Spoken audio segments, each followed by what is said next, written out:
Call the meeting to order, please. This is the Village of Riverside Board of Trustees regular meeting for Thursday, December 6, 2018. The time is 7 p.m. Please call the roll.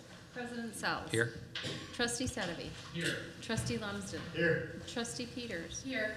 Trustee Pollock. Here. Trustee Ballerine. Here. Trustee Giza. Here. Village Manager Francis. Here. Village Attorney Molina. Here. Also present, Village Clerk Haley. Thank you very much. If you'll please join us for the pledge.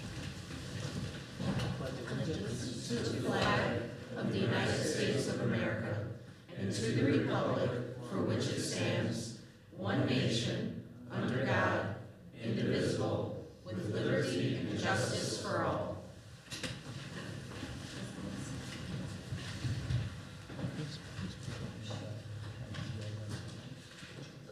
That would be me. Thank you very much, and welcome to all of you who are here with us tonight and those of you watching at home. If you are here with us and you'd like to address the board at any time, I ask that you be recognized by the president and that you make your comments from the podium so that the folks at home can hear and see what you have to say. First up this evening is public comment. Would anyone like to address the board? Mr. Gallegos. Good evening, Mr. President, trustees, those in attendance, and to those watching at home. Sir, I come before you and the Village Board on behalf of the Chamber of Commerce. It is my pleasure to inform the public of upcoming Chamber events.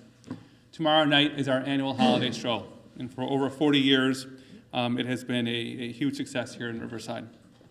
It starts at 5:30 at the Water Tower, where we will have the Riverside Brookfield High School choir singing carols. At 5:45, Santa will arrive by a Riverside fire truck, and we will have the tree lighting ceremony at 6. Thereafter, Santa will be at Riverside Bank for photo opportunities, along with Mrs. Claus. But he will have some competition for being the main attraction. Molly's will be having live music. 34 will as well, along with a special cocktail for that signature event. The Riverside Garage will have, of course, their train. That's a huge tradition here in town, along with a petting zoo and some pony rides. Here at Town Hall, we'll have some acts from the Children's Theater Guild, along with some strings and some singing as well. And at Riverside, or First American Bank, we will host the Choir of Bells. Quincy Street will unveil their newest creations for the season, and the distillery is going to have their signature punch that no one can get enough of. The Art Center is going to have some of their latest holiday pieces out there, and they will also have live music over at Salon Ella. Face painting is available for children at both Let Her Go and the dry cleaners. Athletico will host the Grinch, and while he may not steal Christmas, I have a very good feeling he's going to steal the show this year. And we will also have, from the Svengoolie universe, Svanta Claus will be available for photos and autographs at the Harlem Avenue comic book store. We will provide transportation from the green parking lot over to Harlem Avenue, there and back.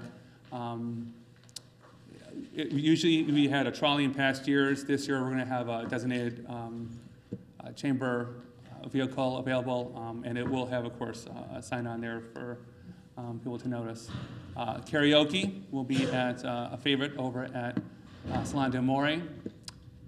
Riverside Foods is going to have adult babysitting available for those who need beer and wine and a tent. Very thoughtful. And we'll also have horse and carriage rides available from the parking lot as well, which is sponsored by a lot of our businesses all together. And then there's going to also be live music over at La Barra with Christmas jazz and then some holiday rock and roll later on that evening. So there's dozens of things happening. It's on our Facebook page. I would encourage everyone to check that out. And when you take photographs tomorrow night, please post them and share so everyone else in the village can enjoy them. On behalf of the Chamber, I'd like to, of course, wish everyone a very festive and holiday season. And of course, we're looking forward to a terrific 2019. That's all I have for today. Thank you. Add that the juniors will have classic cartoons for kids at the old Coventry Lane building, and if you come between 6:30 and 7:30, you can have Jill and I be your bartender, so come see us. It's always a lot of fun. Anyone else this evening at this point? Moving on to reports of village officers. First up is my report. I have before you a motion to appoint Jennifer Fournier to the Economic Development Commission to fill a vacancy with a term to expire 2020. I'd ask for a motion second to approve. So moved. Motion by Ms. Peters. By Mr. Pollock. Any questions or comments? I think we're all aware of Jennifer's service in the community and her background. She brings a lot of expertise and energy to the EDC, and I think she'll be a perfect fit. So please call the roll. Trustee Sotheby. Aye. Trustee Lumsden. Aye. Trustee Peters. Aye. Trustee Pollock. Aye. Trustee Valerie. Aye. Trustee Giza. Aye. Motion carries. Next up is the village manager's report. I do not have a report this evening. Moving on to the approval of the consent agenda, we have quite a lengthy consent agenda this evening. And as you know, the lawyers tell you I must read it to you, so it's their fault, not mine. We are pulling from the consent agenda, however, item T for consideration after the consent agenda. So on the agenda this evening is the approval of voucher list of bills for December 6, 2018. Approve the Village Board of Trustees public hearing, 2018 tax levy minutes, the public hearing 2019 budget minutes, and the regular meeting minutes of November 15th. File and review the following: Parks and Recreation Board meeting minutes, September 24, Riverside TV Commission meeting minutes, September 10, the December contractor report, the Finance Department October monthly report. We have the tax levy ordinances for the year 2018 with the 2019 collection for the Village of Riverside, and the tax levy ordinance for the year 2018-2019 collection for the Riverside Public Library. Ordinances adopting the annual budget for the year commencing January 1, 2019 and ending December 31 for both the Village of Riverside and the Riverside Public Library. A resolution directing the reduction of the 2018 property tax levies by the Cook County Extension Office if necessary. An ordinance abating the tax hereto levied for the year 2018 to pay the principal of and interest on $2,250,000 general obligation refunding bonds, alternate revenue source, Series 2010A of the Village of Riverside. An ordinance abating the tax hereto levied for the year 2018 to pay the principal of interest on a $2,175,000 general obligation refunding bonds, alternative revenue source, Series 2011 of the Village of Riverside. A resolution authorizing the village manager to create a blanket purchase order in the amount of $10,000 for 2019 fleet fuel purchases. A resolution authorizing the village manager to create a purchase order in the amount of $1,375,000 for the 2019 purchase of water from the Village of McCook. A resolution authorizing the village manager to execute a renewal of a tree and stump removal and emergency storm response services contract in the amount of $40,000 with D. Ryan Tree and Landscape Services for 2019. A resolution approving modifications to the Geographic Information System Consortium Membership Agreement. A resolution authorizing the village manager to execute a supplemental statement of work with Municipal GIS Partners, Inc., not to exceed amount of $40,744.05 for 2019 GIS services. A resolution of the Village of Riverside authorizing the village manager to issue a purchase order to Client First Consulting for information technology services in the amount of $87,500 for 2019. An ordinance amending the village code of the Village of Riverside relative to village fees and certificates of compliance.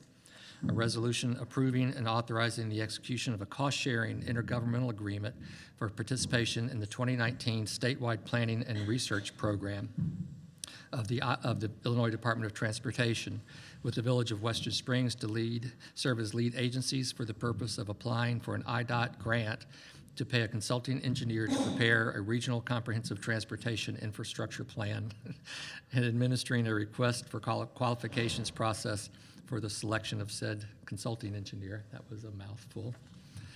And a motion to appoint a delegate and alternate to the WSSRA Board of Directors.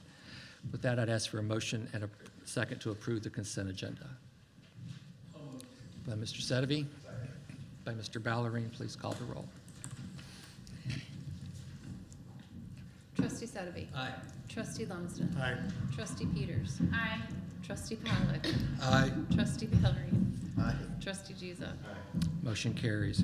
We return now to item T, an ordinance of the Village of Riverside, Illinois, amending Title IX, Traffic, by amending Chapter 6, Administrative Adjudication of Certain Traffic and Other Violations, and adding a new Chapter 8, Administrative Adjudication of Automated Traffic Law Enforcement System Violations, in order to implement an automated traffic law. This, of course, is referring to the red light camera contract with Safe Speed. I would ask for a motion and a second to approve. So moved. By Mr. Ballerine. Second. By Mr. Gisa. Any further discussion? Please call the roll. Oh, I'm sorry, Mr. I Pollak. just want to state, I had asked that that be pulled for reasons I've stated at previous meetings. I will vote against this ordinance. I'm sorry, I didn't quite Can't hear. hear you, Doug. For reasons I stated at previous meetings, I will vote against this ordinance, and that's why I asked that it be pulled from the consent. Okay. Anything else? Please call the roll. Trustee Sedgwick. Aye. Trustee Lumsden. Aye. Trustee Peters. No. Trustee Pollock. No. Trustee Valerie. Aye. Trustee Giza. Aye. Motion carries. Next up, reports of departments, commissions, and trustee liaisons. Are there any liaison reports this evening? Hearing none, we'll move on to ordinances and resolutions. With the board's permission, I'm going to move things around a little bit tonight since we have some guests with us here. And we will consider first a resolution authorizing the execution of a project partnership agreement between the Department of the Army and the Village of Riverside, Illinois, for the Groveland Avenue Levee Section 205 Flood Risk Management Project, approving Army Corps the partnership project agreement for the Groveland Levee Project. Is there a comment allowed? Yes, after Manager Francis presents it. I will be brief. There haven't been any changes to what was previously presented to the village board at the last meeting. We do have representatives this evening from Army Corps of Engineers to answer any questions related to the project partnership agreement that the board or residents may have. Also on the agenda this evening is the intergovernmental agreement with the Metropolitan Water Reclamation District that would fund the village's contribution to the project. So before we take comment, I'd ask for a motion and second to approve the resolution authorizing the PPA. And just to be clear how this process will work, assuming that this passes, we will approve the resolution this evening with regard to the partnership project agreement, but it will not be executed until such time as the MWRD has executed the intergovernmental agreement with the village. So I'd ask for a motion and second to approve. So moved. By Mr. Lumsden, second by Second. Mr. Ballerine. Anyone like to address this from the Well, if audience? there are going to be people speaking, I will allow them to speak from the village first so that I have. I mean, this has been discussed at length. We're here to answer questions. We have Colonel Riesinger here and Mr. Zucker. So if anyone would like to comment, now's the time. I apologize for my voice. My name is Steve Campbell. I live on Fairbank Road, the 300 block. One thing that I would like to ask first, that I need an answer for, is the cost estimates for this project were completed when? Because the engineering is somewhat aged. Are the cost estimates of a similar long in the tooth age of 8 to 10 years ago? And I think that that's a material question.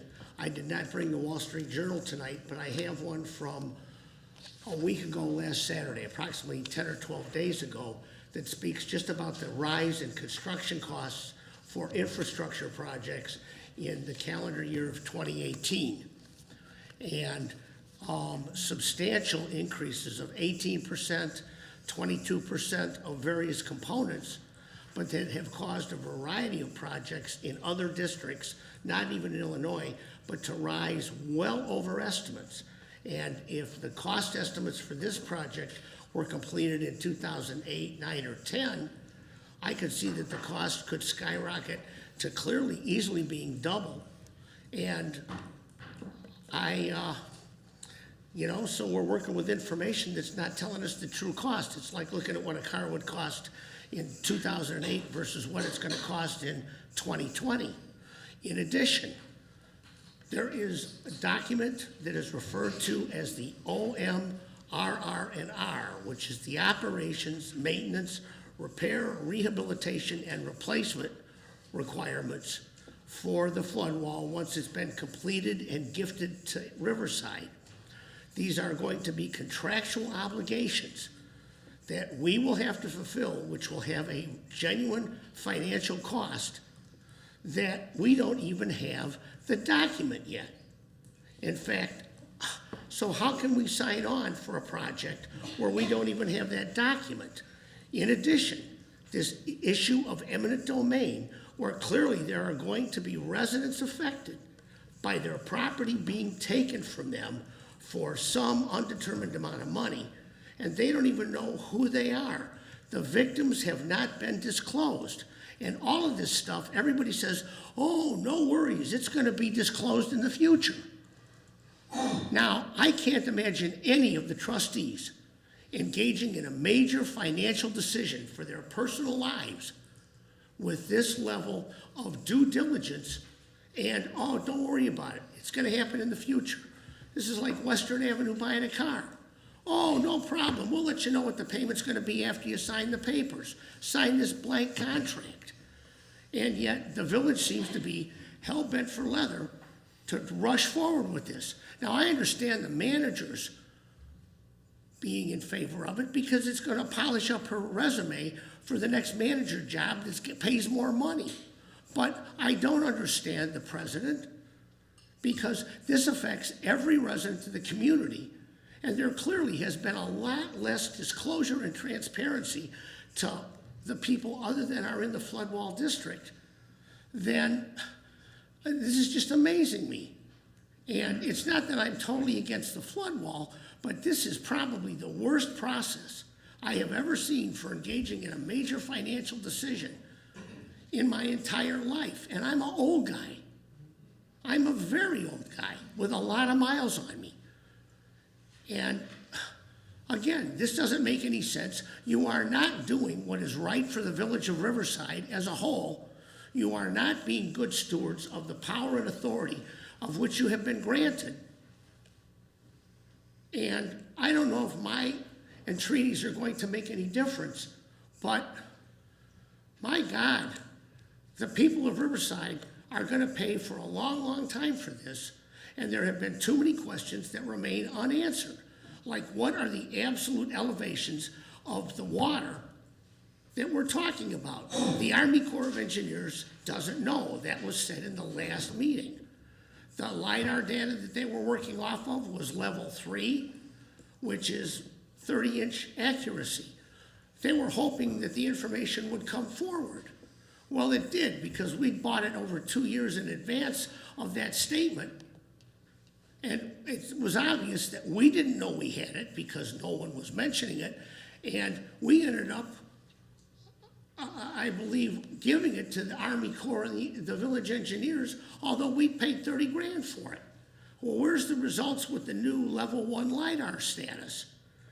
It's not there. Oh, we're going to tell you in the future. Everything's in the future, you know?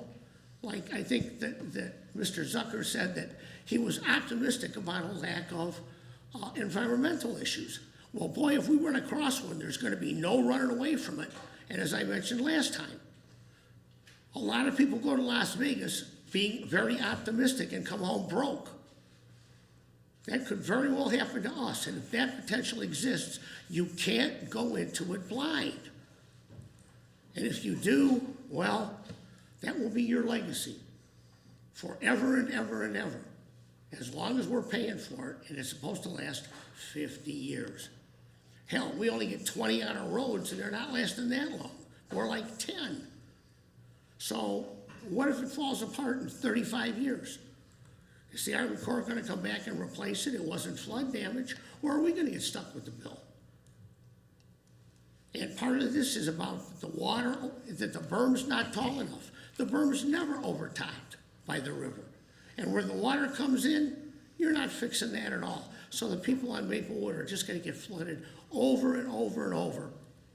And the water's going to end up somewhere. Well, if it goes back west, it's in the river. And what if it ends up on Woodside? What are you going to tell those people? Oh, too bad, things are different.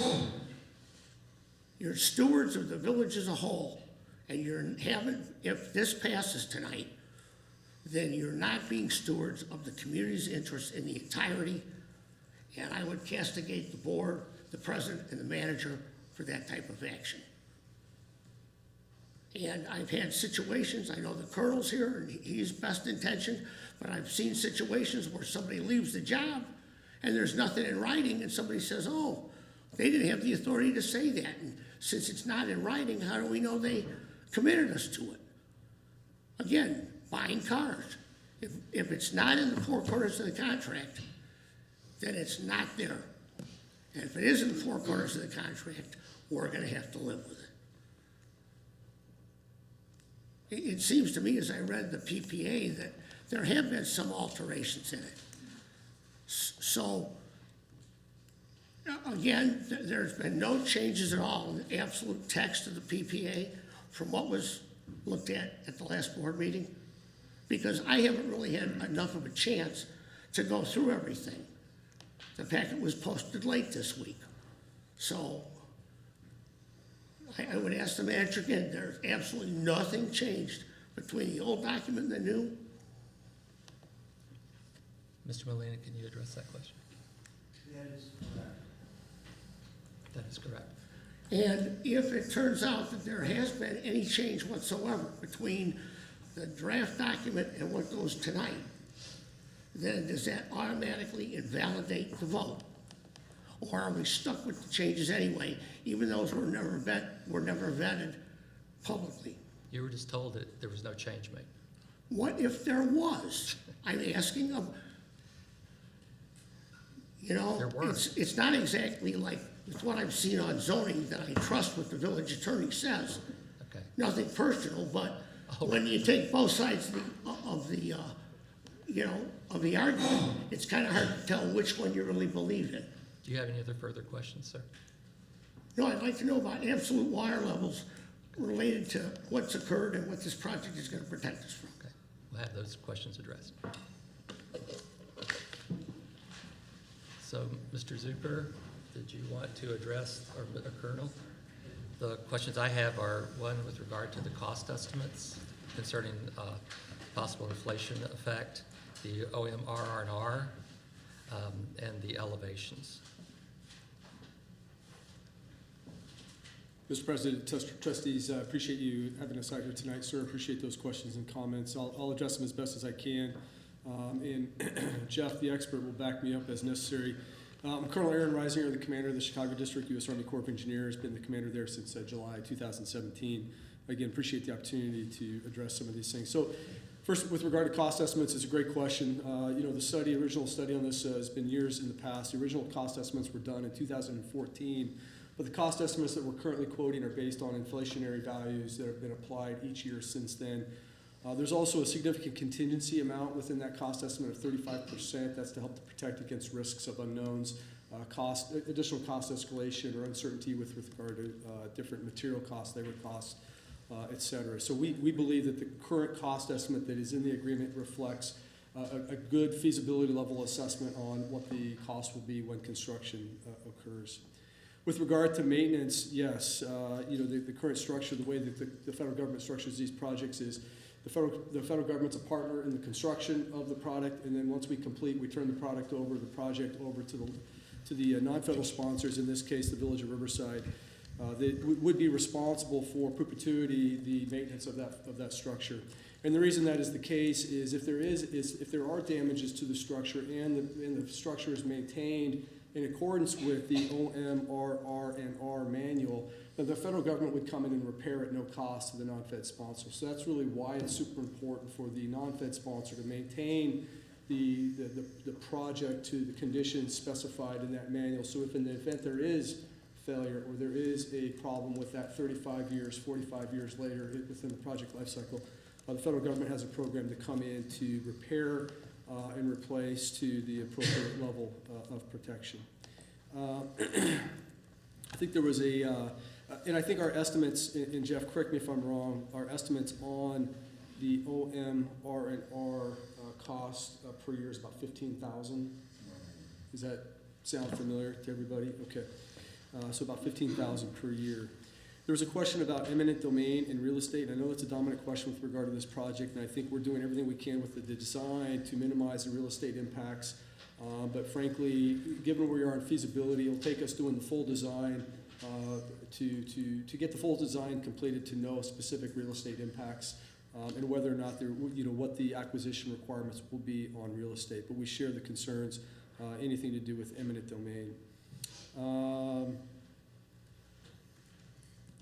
The There was- LiDAR, The LiDAR data. Jeff, you want to address that real quick? I don't have that current information, but anyways, I appreciate the opportunity to speak. Thank you. Thank you, Colonel. Yeah, so with, in regards to the LiDAR data, we did use what is considered a level 3 originally. The village has provided updated LiDAR data, which will be utilized as we move forward into our final design. The LiDAR data, level 3, indicates that there is a range of error. We have done a comparison between the level 1 data and the level 3 data that we utilized. The comparison indicates that the data that we had originally fares very well in its accuracy. Even though it's judged as level 3, that means that that's the greatest error possible on any given point within that data set. That doesn't mean that every single point of data within that data set is at that level of error. And so what we found in the comparison between the LiDAR data that the village gave us and LiDAR data that we utilized was that the LiDAR data that we utilized was very accurate and on point. And I can share that with the village in the future. We will have further discussions about that. As far as the environmental issues go, we did do an HTRW level 1 assessment when we originally planned the project, which is a database search. It looks at all of the properties within the area of the levee, especially in the areas of construction. Our HTRW database search indicated there was no cause for concern and no reason to go to a phase 2, which would involve more sampling and more rigorous input in terms of looking at the environmental issues.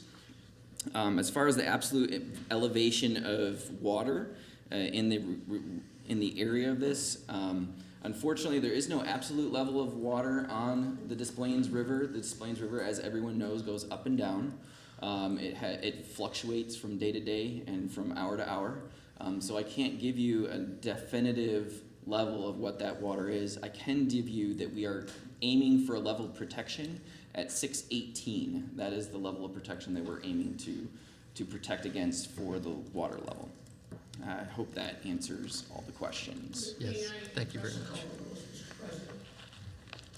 much. Sure.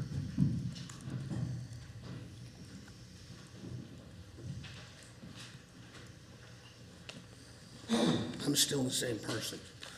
I believe that the village was approached in 2014 on this project.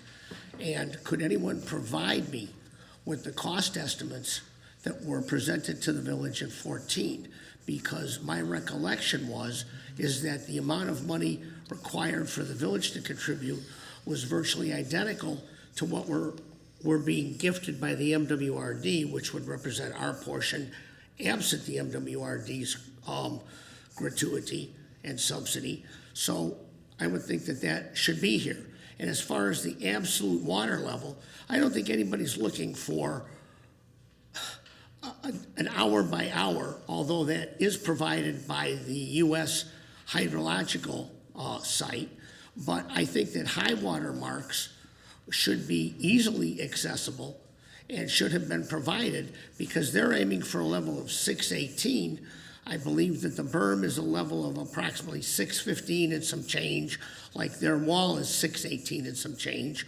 But if the high water level was only 613 and some change, then there's 2 feet of free play there. So we're back to where the water came in. And what are we doing to protect that? You know, so these issues of, and as far as a level 1 assessment of environmental, does that mean that they check the absolute properties? I mean, they've been dumping crap in the Des Plaines River for 150 years. If they end up with river sediment involved with the project, then do we palm that off on somebody else or do we own it? And if we palm it off on a federal agency, then how much of a delay does the project experience while it goes through the process? And is there gonna be money available to fix that at the federal level? Or once again, until it's fixed, we don't move forward, and if we're digging up anything from the river that we have to put on this property that we're gonna take away from somebody, then they're gonna have to live with polluted dirt and polluted whatever comes out of it for how many years? Again, we don't know, so the victims are unknown and could be the subject of unknown calamities, but we're gonna give you all that data in the future. I believe that the board is very intelligent and well-versed in many things, but I believe that your crystal balls are just as cloudy as the rest of ours. And once again, I would ask only that you postpone the vote and postpone this project until we've had these questions answered with hard data that we can rely on, because here again, the village knew it had the LiDAR 1 back in 2016. So how is it that the village of Riverside has the data, but a federal agency, the Army Corps of Engineers, and a super large engineering firm like Burke, that they don't have it? And the way that they talked at the April meeting of this year was like it didn't exist yet. That seems to me to be a kind of a leap of ignorance versus a leap of truth. So once again, all that I ask is that you vote no tonight to postpone the final vote until we've had an opportunity to research these questions realistically and with due certainty of what kind of exposure we're going to present to the village of Riverside as a whole now and, as the Colonel says, in perpetuity. Thank you. Thank you. Can I ask your forbearance just for a second? sure. This is my fault here. In preparation for tonight, at the last several meetings, and this is entirely proper, we've been focusing a lot on data, elevations, technical matters, all of which are critical and which will be completely vetted. But I was a little bit concerned that perhaps we were kind of missing the point of why we're even discussing this, why we're even talking about having this work done. So I asked our public safety department just to pull a few photographs and a little data from some of the past flood events we've had. And I thought that might be worthwhile to just take a quick look at.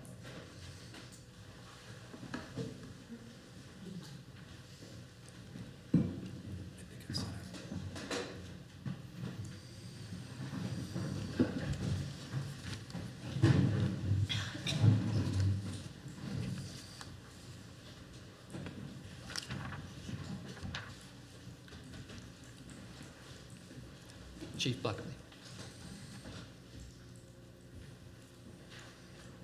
Thank you, and I appreciate the opportunity to bring and show some of the photos that we had in our archives at the fire department regarding some of the flood damage which has occurred over the past several years along the area that we're talking about on West Avenue, Pine Avenue, Groveland Avenue, Lincoln Avenue, Kimbark Avenue, as well as Park Place. I put a chart up of some of our historic crests. I did the top 25. The current chart that they have goes up to 75, but I think the top 25 is very important because in the highlighted areas, it shows the top, since 1985, we've had 13 elevated river levels or crests. The top 3 have been since 1987.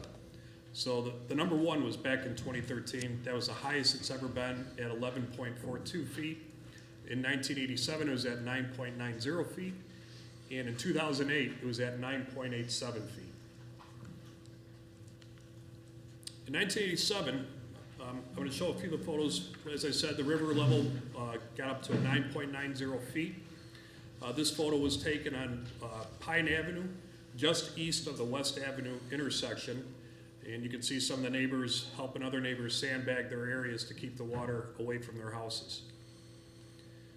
This is the apartment building. It's a 3-story apartment building at the corner of Pine and West.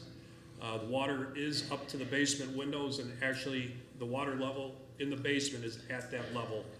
There are apartments down there plus all their utilities.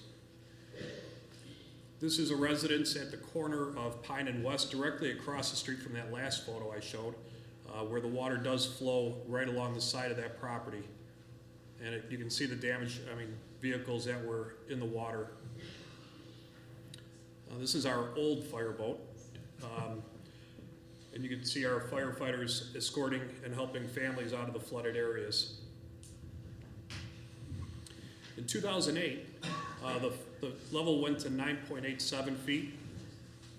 Here's a photo looking from Forest Avenue, looking to the south, down West Avenue, with the apartment buildings and the condos on both sides. The water was actually flowing through in this photo. You can see it actually flowing from the north to the south. So it came through the yards,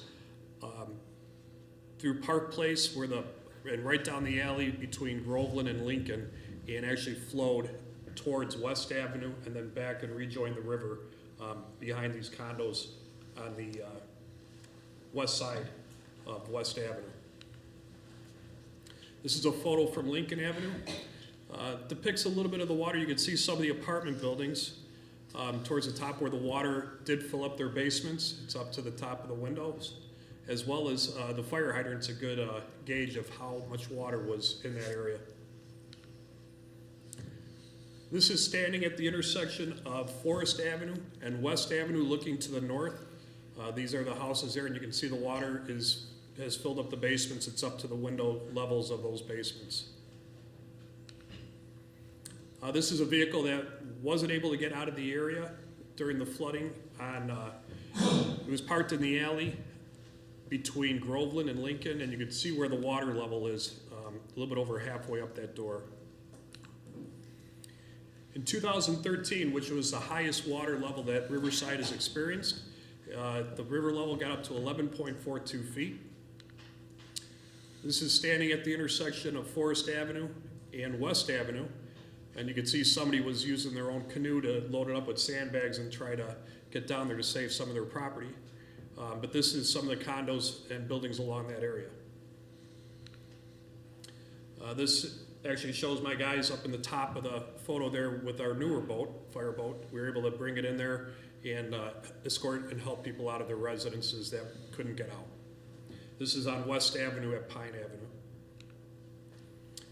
This is standing at the intersection of Forest Avenue and Lincoln Avenue looking to the northwest. You can see how high the water levels are throughout that area, and there was water in all these buildings on the Lincoln side. This is actually standing at part of the berm right at Groveland and Park Place, looking to it would be the southeast. You can see the water level there. Starting to recede a little bit in this photo because it was up over the fire hydrant originally. So those are a few photos depicting some of the flood levels that we've had in the top 3 crests that Riverside has experienced over the past 25 years.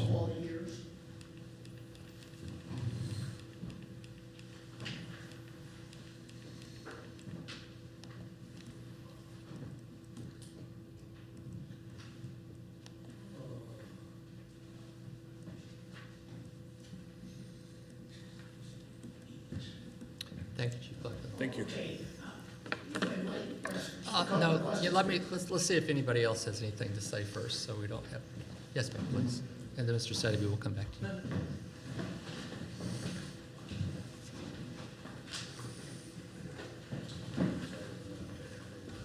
to you. My name is Mary Arranjay. I'm a resident homeowner at 14 West Avenue. And I appreciated Alex's opening because it's nice to hear about live music in Riverside. I'm a huge fan of live music. I do have a number of questions. You all have heard me stand here before. You've heard my perspective. I am one of those property owners that you referred to, sir. Those of us who have been left with a great deal of uncertainty, and there's been an extreme lack of transparency.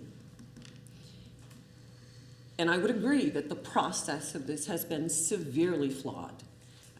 My first question, did this board ever talk about reaching out to the residents who own the homes, which would be directly affected permanently.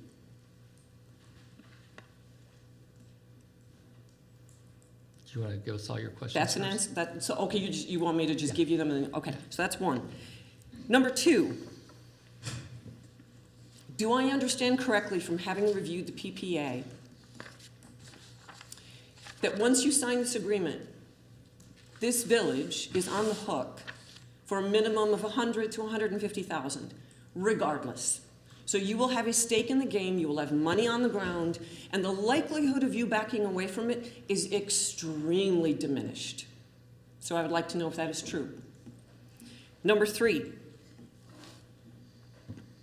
do I also understand, based on that PPA, that the negotiations that will take place from this point forward with those of us whose homes will be directly affected by this will no longer take place with you, our elected officials who represent the interests of this community?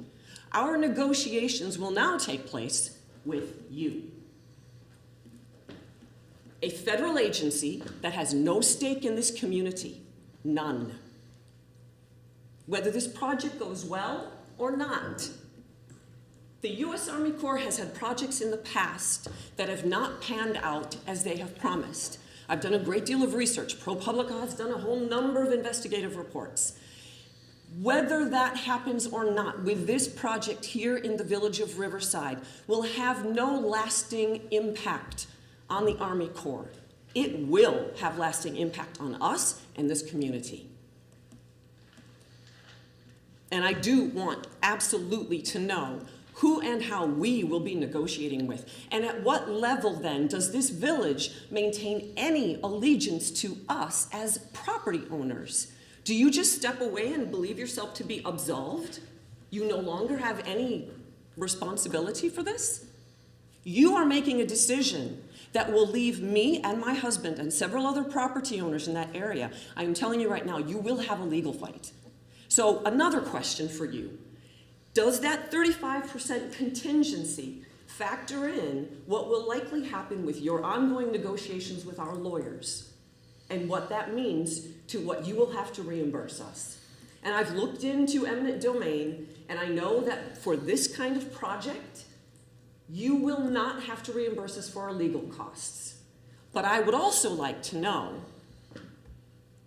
the value of the property itself. The U.S. Army Corps of Engineers deals with numbers. To you, this is all numbers. It is cost, benefit, and that is the end of the story. That's it.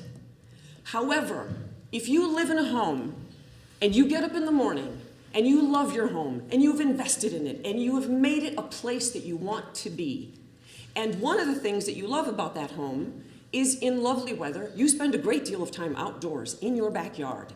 And for a period of X number of months, there will be machinery, there will be equipment, there will be noise, there will be drillings, there will be all manner of disruption to our home. That is not a bottom line black and white number, but it is very real to us. I want that factored in, and I want reimbursement for that. Damage and disruption. My property is not just a black and white number on a piece of paper. It is my home. And I would venture to guess that every single one of you who are going to be voting on this, and I do understand you are voting in the interest of the community. All you can do is go on the information you're giving. But I would venture to guess that every single one of you, in my place, you would fight this. Because you're talking about a property you chose to make your home and an outside entity coming in and saying, we are going to take your land and do something with it that you may or may not want. And I'm not sure any of you even know whether the residents of West wanted this. You never asked. You never asked. Never. Nobody has come to us. Not one of you.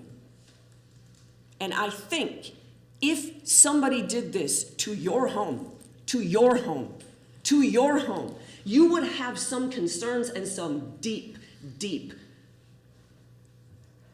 frustration with this. You are making decisions that will leave our property up in the air for an X number of years because there's going to be disruption to our property. We don't know how long this will happen. We don't know what delays will occur. And we don't know ultimately what you are going to deem the value of that property impact on us. We are going to be left negotiating with federal lawyers to determine that. So I would ask you to put yourself in our shoes. Imagine yourself owning that piece of property that is going to be taken and changed against your will. And I've done a cost and benefit analysis for our property, and I can tell you that it is all cost for us. It is not benefit. We are not in the flood zone. We do not pay flood insurance. Nobody who currently does will be absolved from paying flood insurance, so that's not a benefit. And that levy has never topped, as was pointed out, and it is true. The benefit to us because of where we sit will make very little difference to us in terms of the flood potential that we face. We knew what we were buying when we bought it. We have set up our home to be protected. That was our responsibility. So for us, it is all cost. Bear in mind, you are asking some residents of this village to bear the brunt of the cost that may benefit others. Be prepared to reimburse us for that. We will fight. Those are all my questions.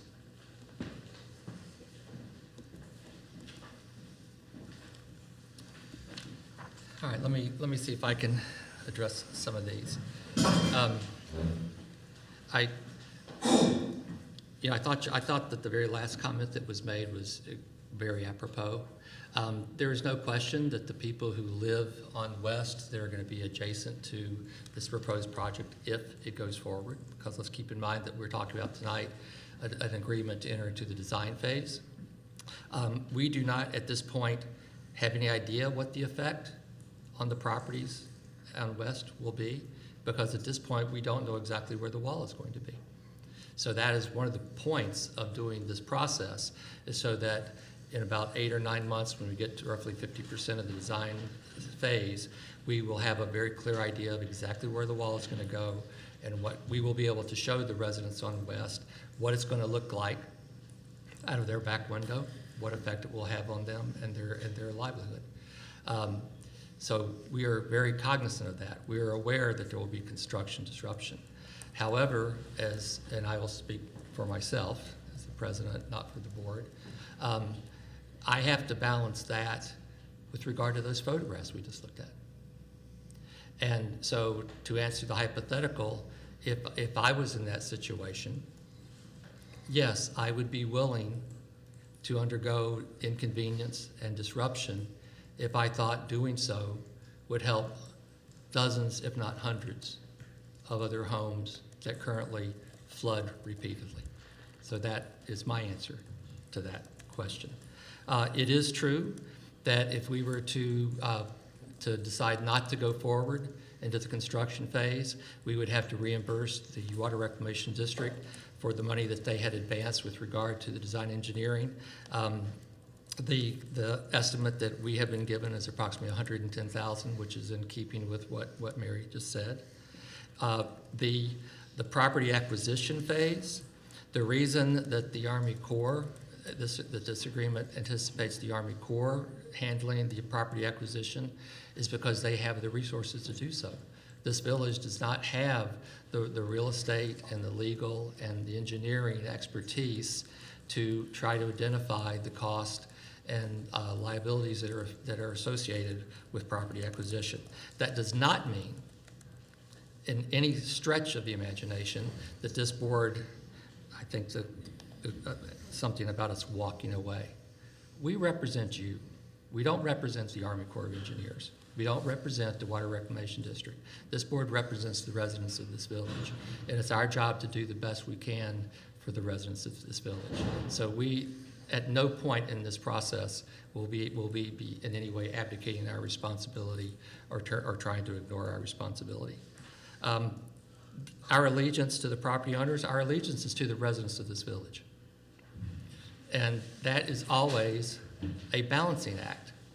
There is not a single decision that this board makes that doesn't have pluses and minuses for people across the village. All we can do is try to take that balance and make the best decision we can with regard to everyone involved. Disruptions to your home, yes, there will be construction disruption with this project. There's no question about that. One of the things that we're going to try to do in working with the Army Corps during the design and engineering phase is to make sure that we place the wall in such a way that minimizes those impacts. But again, I think that the important thing in this discussion is our job, and I think all people of goodwill who are listening to this discussion, I take your point wholeheartedly. I take the impact on your property and the effect of it wholeheartedly. But I also live with those photographs. I was here on 2013 after that flood. I was walking up and down the street, sloshing around, helping people pull their belongings out of their homes. I was the one that was getting hugged by people in tears because they had lost everything. I care about them too. So that is our job, is to try to make that balance. It's not an easy job. It's not a job that everyone is ever going to agree with one way or the other, but that, as your officials, as your elected officials, your representatives, that's all we can do, is to act with goodwill, honesty, integrity, with keeping everyone's interest in heart. And I can guarantee you that the people up here are going to do that. I think I think those were the questions. There was one that was not addressed. What was your other question? Did this board at any time discuss reaching out directly to all of the homeowners on West Avenue to find out what we thought, what we wanted, what we were experiencing? I've lived through those floods as well. I know damn well what they're like. Did this board ever talk about reaching out to us? We have not made any direct contact with any property owners because we have not yet reached that point of the process. And to say, to say, I mean, I understand what you're saying, but Unsatisfactory. well, it might be unsatisfactory to you, but were we supposed to ask the people on Groveland, the people on Kimbark, the people on West, the people on Pine? There is a difference, sir, and you know that. I do know that. You don't flood, and they do. No, that's not the difference I'm talking about. The difference is you have to take our land to do this, not theirs. There has been no showing. There is no way anybody at this point can talk about taking of land when we don't even know where the wall's going to be. The fact that that's disingenuous. That's disingenuous. Go look at the properties affected and sit there and tell me, I'm sorry, I don't mean to be disrespectful. I truly do not, but that is disingenuous. I disagree with you. Other comments from the audience? Yes, sir, Mr. Mack.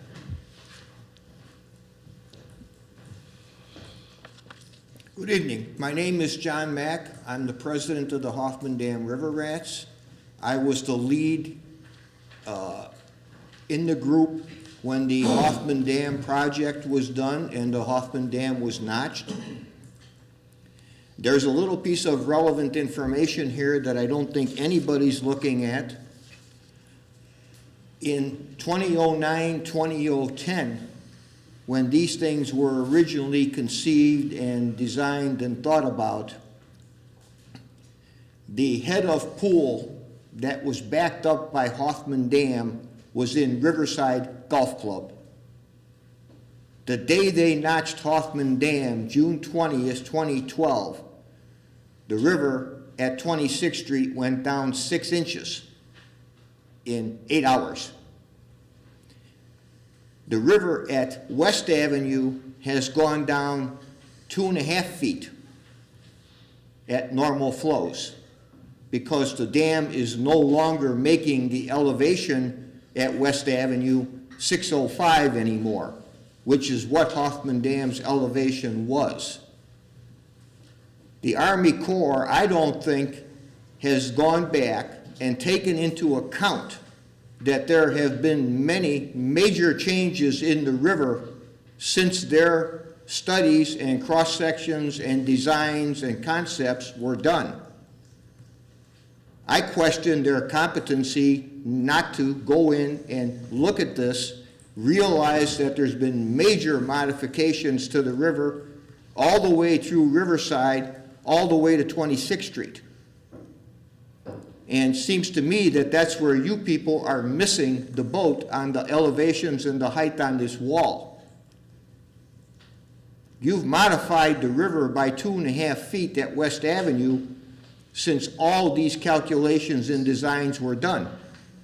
You're not accounting for any of that in any of your designs. You're just going ahead with whatever was done in 2009 and 2010. In 2009 and 2010, nobody was sure that Hoffman Dam was ever going to be notched. So these studies didn't take any of this into account whatsoever. And I would think that before anybody should go and design anything, you should go back in, redo the river cross sections at the present levels, at the present water elevations, not what was there when it was backed up by Hoffman Dam at 605 feet above sea level. That's an erroneous number at this point. Talk to the people on Maplewood. When the dam got notched, their walls were 1.5 feet down. Parts of their seawalls on Maplewood they never saw before. And when the dam was notched, all of a sudden, lo and behold, look, there's the base of my seawall. I never saw that in my life before. This whole project is being pushed through for some reason without any kind of reasonable looking at to see what could be done. A wall is not even the right thing to do. There's a much easier, better, simpler way to do this without taking anybody's property and without modifying the village of Riverside's landscape at all. For some reason, you people are just bent on building this wall, and I can't figure out why. This whole thing should be dropped, and if you're going to start doing something, why doesn't the Riverside Board and your good man, Mr. Burke Engineering, who I've dealt with on other projects, all right, put together a plan other than this wall, present it to the Army Corps and say, this is what we'd like done. There are many, many options to this plan other than this wall. And nobody seems to want to explore those options at all. This is a very simple project. The Burlington Bridge can be dealt with very simply. You don't have to close the bridge down. You don't have to build a new bridge. There's a way around that that's very simple, probably cheaper than this wall, and will not require any maintenance cost to the village of Riverside in the future. So you won't have to be looking at spending $17,000 a year to maintain something forever. The other question I have in ending, for 6 years, I have heard so much talk around this town and by somebody sitting in this room about the mess the Army Corps made out of Swan Pond Park. We're never going to let these people in this town again. Well, boy, somehow that sure changed. I don't quite understand how, but it has. Thank you. Thank you. Mr. Zucker, would you like to address the question of the effect of Hoffman Dam? Yes, thank you, President Sells. So the modeling that we have presented is the latest and greatest modeling that does include the notching of the Hoffman Dam. It take If it was done in 2009, Mr. Mack, please.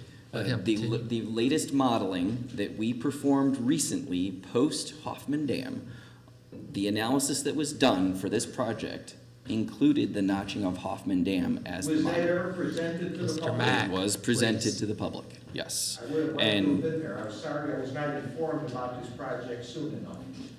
And I would like to point out, too, that the Illinois Department of Natural Resources and the Metropolitan Water Reclamation District agrees with the conclusions of our study. All three entities have come to the same exact conclusion, that the only way to prevent flooding for the residents of Groveland Avenue is in construction of this wall. All have looked at the straightening of the Burlington Railroad Bridge, and all have come to the same conclusion, that it does not result in removal of residents from flooding. The only project that does is the construction of this wall.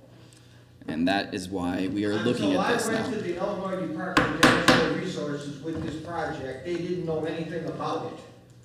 And that's only 3 months ago. Mr. Sedovy, you had some comments or questions? Yeah, please. And some of this has been answered. I appreciate, Mr. Zucker, your time educating us on the science. I believe in the science. It is the best science we have today. So my issue is not with the science right now, and we have a lot more to learn. I mean, that's the reality. We don't know all the answers yet. That's what we do in the next phase. I understand that. Where I'm struggling is I'm now focusing on the contract. I understand the cost benefit to the federal government. I think I understand the cost benefit to the Metropolitan Water Reclamation District. What I'm struggling with is the cost benefit to the village. The presentation that Chief Buckley presented is powerful. That reminded me why we're doing this. But what are the costs to the village for those types of assistance that are provided, and how often does that happen? And where I'm going with this is, I think we have a moral obligation to do this. I really do think we have a moral obligation to do this. I'm afraid that the village is being saddled with too much financial risk, however. And I know it sounds crazy when we're supposedly paying nothing, but I don't believe that we're not going to pay anything. I don't think anyone reasonably will think that we're not going to pay anything here. So in looking at the contract, there isn't a lot of information. I know we've talked about budgets. I don't see anything about caps. I don't see anything about that. Can you refresh my memory, or can someone refresh my memory on what the project budget was estimated at, and then confirm for me that we don't even have a budget yet? That's part of the next phase. So the project in totality for the current budget is 7.16 million, correct? That's what I have, okay. And then with regard to the village's portion, obviously MWRD has agreed to do the 35%, 65% is the Army Corps, or the federal government, with regard to those particular costs and breakdown. With regard to the village's direct cost or potential benefit, unfortunately, the record keeping, unless it was a qualifying FEMA event, which even some of that information is difficult to track, of how much was expended in resources and times in those particular flood events. That information is hard to quantify unless we actually submitted something for FEMA for reimbursement. I believe, and I'm doing this from memory, the one event, it wasn't 2013, I believe it was 2010. There was a submission for a little over 60,000. 16? 60. 60? Yes. But I'd have to pull the documents in total. And obviously those FEMA reimbursements they're limited in what you can submit for. But with regard to the older flood events, it's very difficult unless it's considered a disaster, and then that's when all that data is collected, because really the fire department, police department, when you're ordering overtime, you're just essentially tracking the payroll, and we didn't have sophisticated. No, understood. And the $7 million, is that a budget or is that an estimate now? Is there a budget to be created, or is that the budget that we're contracting for right now? I don't think it was attached to what we reviewed. The 7.16 is what the Army Corps has provided, and that is based on, and then the 35% is based on that number. Right. So, and then there's the broken out from the different documents that were provided previously as to what that cost breakout is. I can take a look at it. But how do we have that budget without having the design done? That's why I don't understand how it can be a final budget number when we don't have the design. Would you like to address that, either of you gentlemen? Yeah, I think the best way I would address that is, this is a feasibility level number right now. And so the amount of engineering done on this is very minimal. It's a small percentage. And until we complete that to 50 and 100%, we'll do a final cost certification before we do our final pre-solicitation work, before we even commit for contracting or go out for a potential award. And so, part of the process too is just, understand the federal government side. There's money available now for design, but there's no money available sitting anywhere ready for construction. So we're potentially years away from any sort of final implementation. We do have money available for design. As soon as the agreement is executed, then we can move and do the design. And once we can do that, then we can finalize plans and specs and be able to provide the, a higher certainty in the final cost estimate. And then my understanding, I'm sorry, let me finish this thought. So it looks like the contract, it's a $10 million cap, correct? So the federal government's limit on on this authority is a $10 million total, $15 million total project, but the federal government cannot go above $10 million on these type of projects. So if the budget based on 50% drawings or design or whatever the standard is comes up with a $10 million budget, that's something that would be reflected in the contract, and the MWRD would be paying their share of that too. They'd be responsible for 35% of the 10 million instead of 35% of the 7 million? That's correct. We would have to go back to MWRD with regard If you had that to significant of there a is- cost increase, we'd have to go back to MWRD's Yeah, board for approval. right now, it's like 2.5 million is approximately what the MWRD is committed to at this point. But that were to happen, then we would have to know go this back. information though at this $110,000 rough number, like design number. At that $110,000 worth of design, we would have a budget. Yeah. Yeah, Yes. you'll have a tight Yes. budget at that time. I think the other thing to reflect upon about the risk to reimbursement to MWR during the design is that budget will happen at 50% DD. If you break out just the $110,000, schematic design is about 20% of that. DD, and I'm just using rough numbers Yep. from traditional projects, is about 25%. So really, of that $100,000, the risk is at around $45,000. If at the point when we get a budget, it comes in at $20 million and the budget goes away, our risk is really only 25. At that point, we'll make some really good decisions. We'll have met with everybody. We'll know what kind of properties may or may not be needed. And at that point, we'll have a lot more information to make a good decision whether to go forward. So our real risk is not 110. Our real risk is about 45% of that. And we'll get a good cost estimate from these guys based upon real drawings. You'll have an idea to know what the impact is, the wall behind your house, 2 feet, 3 feet, no feet, if it doesn't have to get that high at that point. And we'll know where the spoils will be going, and most likely we usually would at that point would have a very rough construction logistical plan, because you're trying to figure out routes for pass so people can estimate how far to take materials where we store it. So again, getting to that 50% DD level with a couple times during the SD and DD level to have public interface is really what's going to educate all of us. Correct. And again, that's why I believe, Mr. Campbell, we keep saying that's forthcoming, because that's the normal process.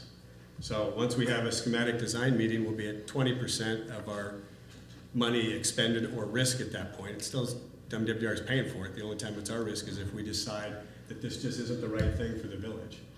And those steps will be along the way. Can I answer that? Yeah, no, I think we got it. Thank you. So, and then the village is responsible for cost overruns. I mean, if the final budget is $8 million, anything above $8 million is going to be the village's responsibility, not the MWRD, not the Army Corps. It would be the village's responsibility. We will cost share 65-35 everything. I don't know what the agreement you have with MWRD is, but whatever, if it goes from 7 million to 8 million, the Army Corps of Engineers kicks in 65% of 8 million. No, but I'm talking about after the contract is finalized and if you have overruns beyond your contingency. After the contract is finalized, we are on the hook for 65% of all costs. If there's modifications, if there's whatever, how you deal with that with MWRD is what's going to be in your intergovernmental agreement with MWRD. So we will have to inform the local sponsor of any modifications required within the contract, 65% of the cost of which would come from the federal government, 35% from the local sponsor. And that would be, if MWRD agrees to cover all of those or not cover those, then that's when it comes back to you. And we bring modifications back to the local sponsor for their agreement and concurrence up before moving forward. That's part of our construction management process. The costs of the construction management are included in the $7.1 million. We have people that are on site overseeing the contractor all the time. We have weekly meetings, and we invite the local sponsor to be a part of those weekly meetings, so all modifications that come up during the process are reviewed and covered by the local sponsor as well as with the Army Corps of Engineers. Okay. So the MWRD contract that we have before us is capped though, right now, as it's written At this now. point, yes. Currently, it's at the 2.5. The one thing that actually is not contemplated, which is actually to our favor, is property acquisition. There's a good amount within that area that is our property. So we would get credits for utilization if it was in fact built for utilization of village right-of-way, of village property for it to be built.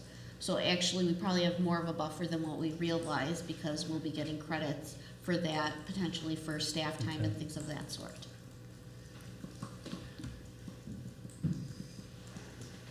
I would love to hear more trustee comments. I'm struggling with the risk that the village is taking on for the construction, but now it seems to be less than what I originally anticipated. It's really 35% of any cost overruns, assuming we don't get the MWRD to agree to something more, and I'm assuming we won't because this contract's before us and negotiated. MWRD has been very generous throughout this process, with regard to, usually they only afford funding for construction, and they've gone beyond that for this particular project, because they said that they would contribute the village's 35% of what would be owed as part of the project should we move forward. Okay. I'm just thinking out loud still, but so I'm trying to decide whether it's worth speccing $40,000 to $110,000, whatever the number is, to get to the next stage. And I'm struggling with it a little bit. But I when you look at the pictures and what I've got to tell you, and it still surprises me that I get comments from people that live throughout the state and the suburbs when they hear of Riverside, they think of flooding. And I'm like, I didn't really remember that. I wasn't affected by that, so I didn't really remember it. But when you see that, and that's on WGN TV, that's impacting the whole village, because that is really impacting property values for the whole village that probably pales in comparison to the 40 to 110 to 250 to 400,000 or whatever the number might be for a cost sharing for the overrun. So I'm sorry for thinking out loud, but help me, trustees. I'm done. Yeah, no, I'll give you my 2 cents because they're very similar to yours. I came down to that same question, really whether we sign this contract, because I do have concerns about the information that we have, the discrepancies that are there, but I do completely understand that we cannot get that information until we move to this next phase. I mean, that we are doing ourselves a disservice if we don't find out this information, information that our residents have asked for. For me, I took that $110,000 and I divided by our residents, and that's $10 to $15 per resident, I think, if I'm doing that correctly. And I think, as a representative of our village, I think most of our residents would say that they would spend $10 to $15 per person, per resident, to be able to know whether or not they can help save their neighbors' homes and their property values. I will not hesitate to say no to to going forward if at the end of the 50% of the design phase that it is not what we want to do. So it's not, for me, this contract is not a done deal at all. But I do feel like it is very much worth it to these residents who have suffered, very clearly have suffered, to find out if we can help them. So that's my thoughts.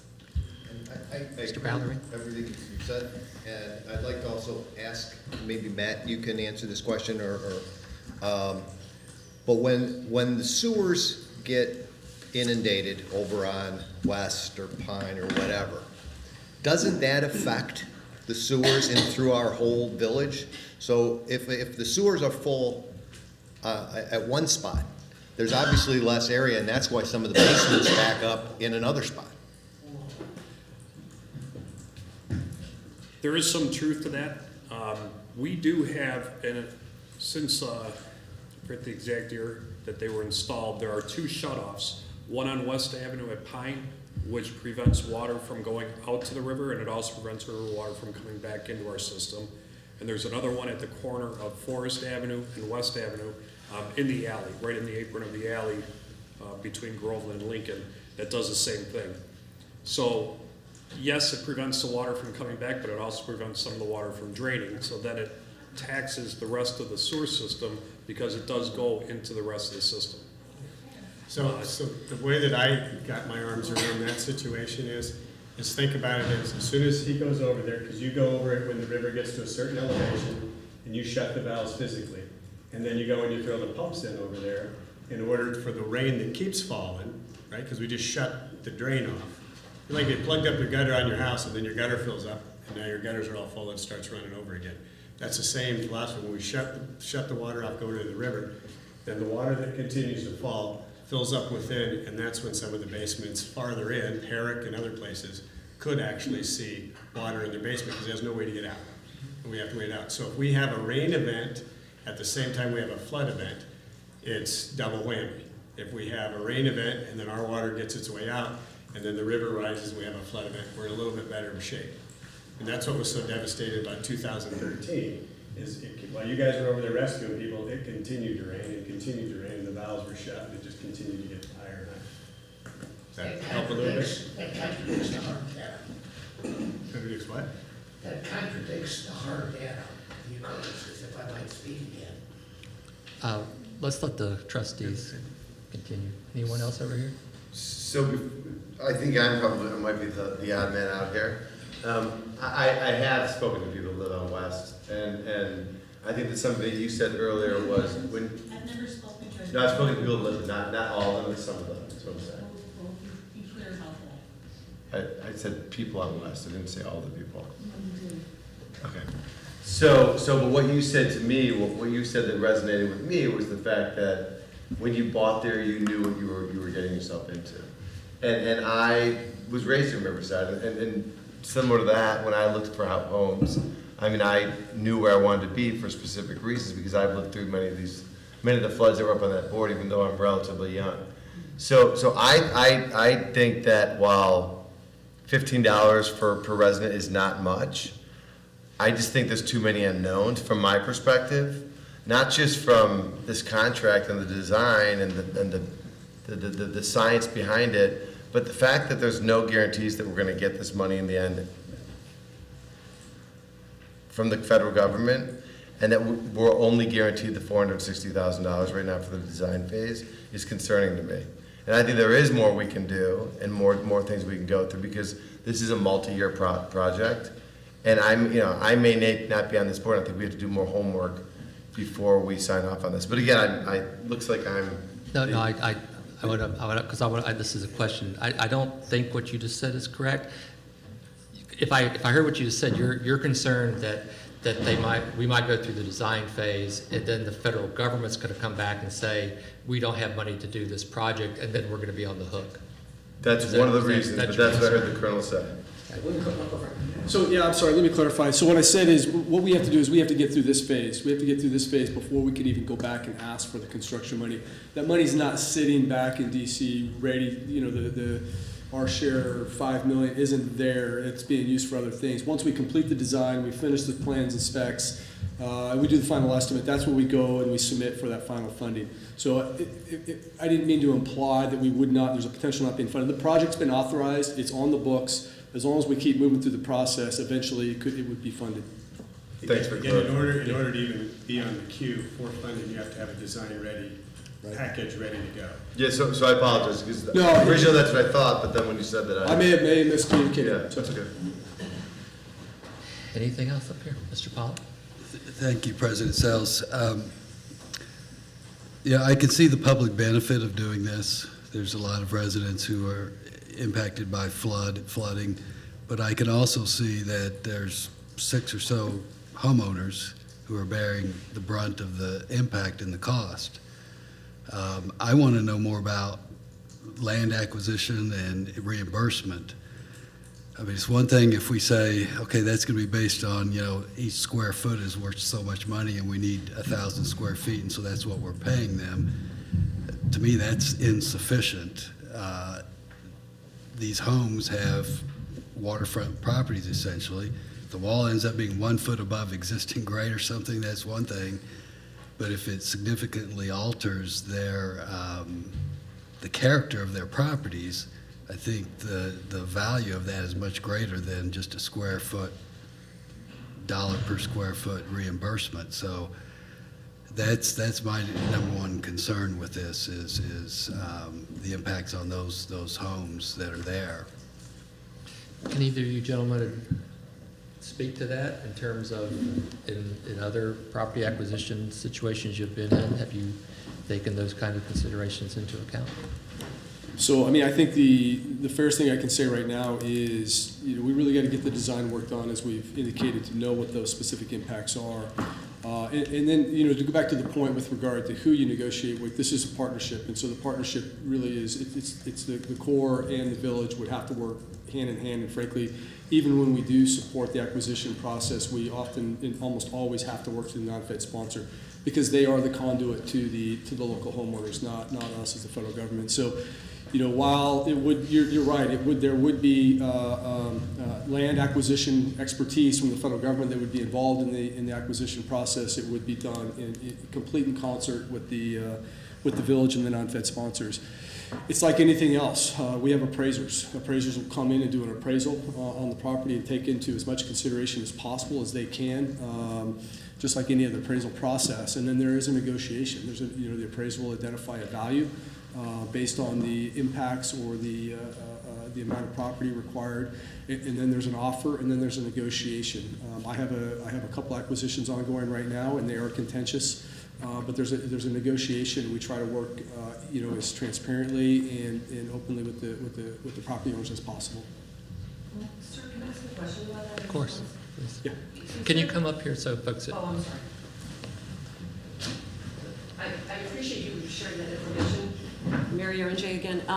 My question is, is there a typical length of time that these kinds of things go on, these negotiations? Because I do realize that, you can wind up in a jury settlement there where they're determining what that, how long does this go on?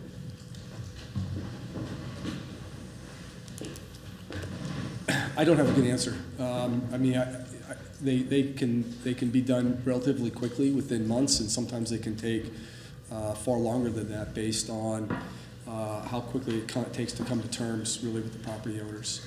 And so I do not have a good answer. I wish I could. I can't say, hey, in typical 3-6 months. It's at this point, it would really be impossible for me to say. I mean, clearly, we try to move as quickly as possible, because time is money on all of these projects, and we want to try to get to a mutual agreed position with all the stakeholders as quickly as we can in order to get the project done. But obviously, that takes working with all the stakeholders to try to get to a mutually agreed solution. Okay, so just kind of wrap up here.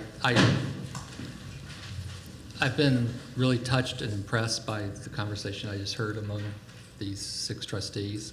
I hope that it would put to rest any thought that somehow this is a rush to judgment. You have heard concerns. You have heard people say that they're not sure, but you've also heard a desire that says, if we can help our neighbors, we want to. And that's what this really comes down to. We will have to make a determination when we have the information in at the end of this 50% stage, whether or not this is something we want to go through with. It is inconceivable to me that this board would throw good money after bad. We are not going to feel hamstrung by having spent $110,000. If this board decides that it's not worth going through with, it won't go through. But I agree with Trustee Peters. We owe it to our neighbors to get the information that we need to decide, taking into account the burdens that are involved, whether we can make things better for this village. That's our job. And that's not just this board's job. It's our job as a village. So, any further comments?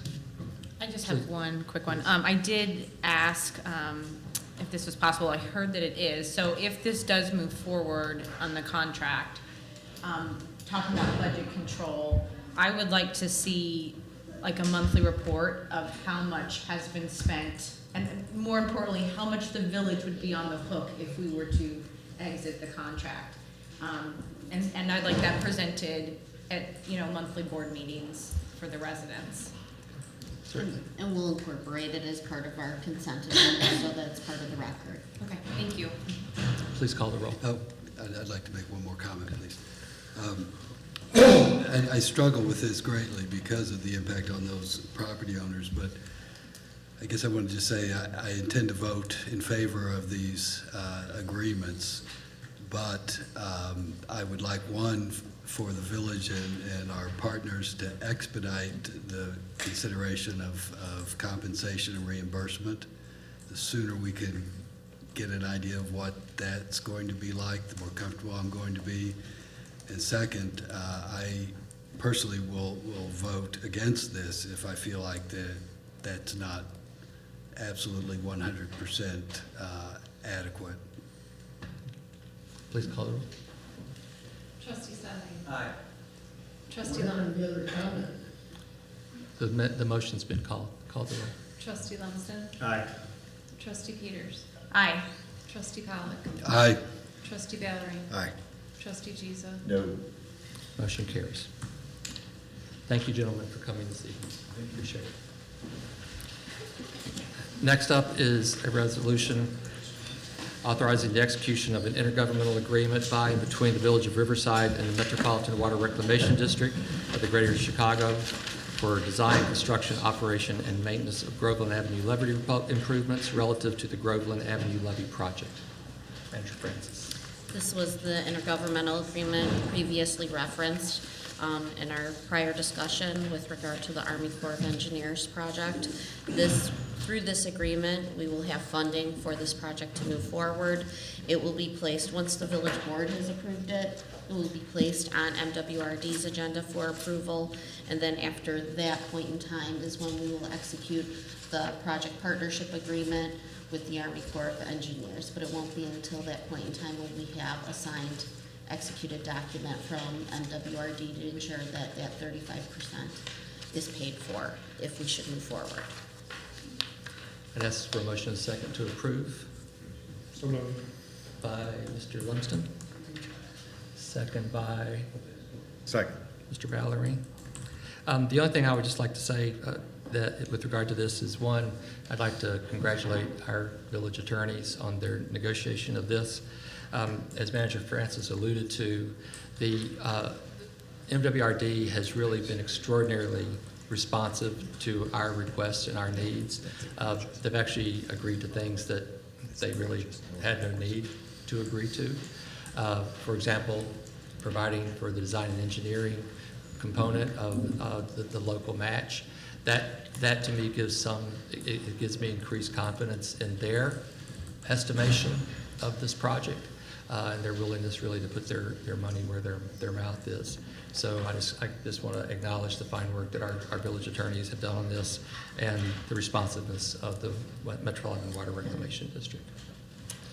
Anything from the trustees? Please call the roll. Trustee Sutton. Aye. Trustee Lumsden. Aye. Trustee Peters. Aye. Trustee Pollock. Aye. Trustee Valerie. Aye. Trustee Giza. No. Motion carries. Okay, we will return now to the regular agenda ordering. Next up is an ordinance amending the Village of Riverside Village Code. Oh, I made a note. I forgot. Let me back up just one second because I really can't let this pass in good conscience. I have known Manager Francis for almost a decade. It is beyond any imagination that I have that Manager Francis would do anything in her official capacity because she was trying to pad her resume. She does what she does because she's a good public servant. She believes in this village. She works hard for this village. And she's a woman of great integrity and honesty. And that claim was uncalled for. So now we'll move to an ordinance amending the Village of Riverside Village Code and zoning ordinance relative to garages and driveways. May I make a comment on that? No, you may not, sir. Ms. Abt. you very much. You're welcome. More momentum.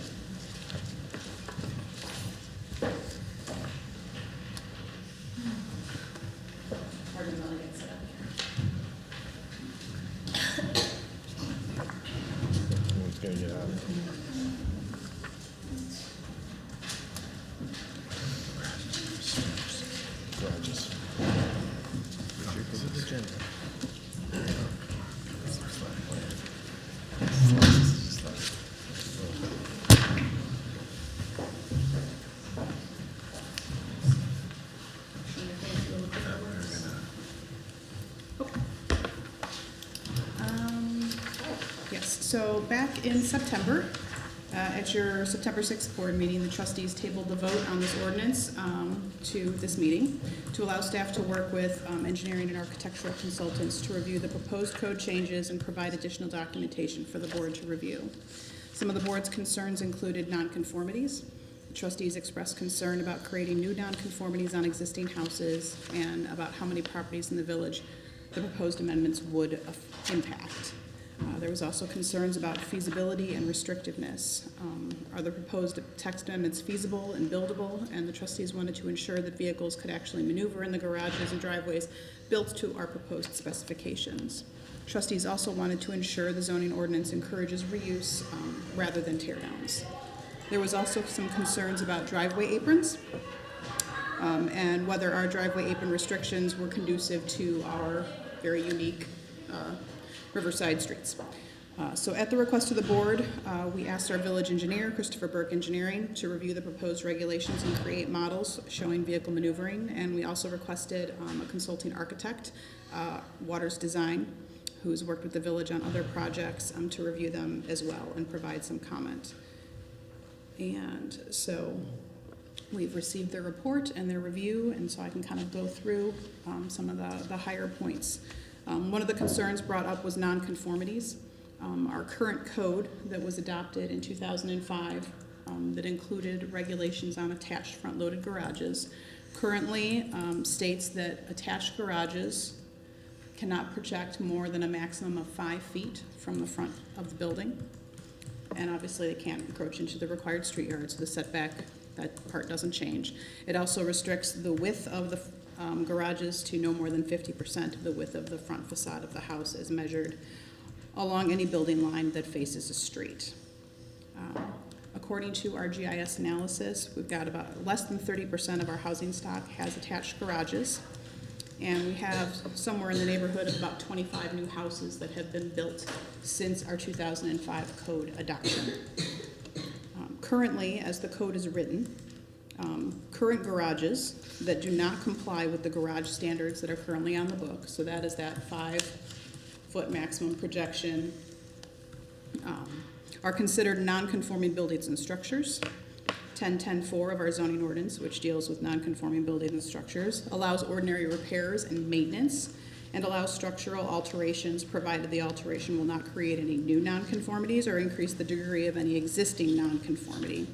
It also allows for additions and enlargements provided that those additions or enlargements meet the code and will not expand or increase any existing nonconformity. So it also states that if a non-conforming building is damaged or destroyed to the extent of 50% or more of its replacement value at the time, then the building or structure shall not be restored or rebuilt unless the building or structure, including foundation, thereafter conforms to all regulations of the zoning district in which it is located, which means anything that is rebuilt would have to meet this standard. What we have proposed changes and clarifies some things in the existing code. The major changes, we go from this maximum 5-foot projection for an attached garage, so it can only stick out a maximum of 5 feet from the front facade of the house, is to requiring it instead to be set back from the main front facade of the house. So that is the biggest change to the attached garage regulations. The rest of the regulations remain the same for the most part with some clarifications. So the clarification, it's still 50%, no more than 50% of the house, but it clarifies how we determine what that width of the house is. It clarifies how we measure the width of the garage. So that's that additional language that is in here.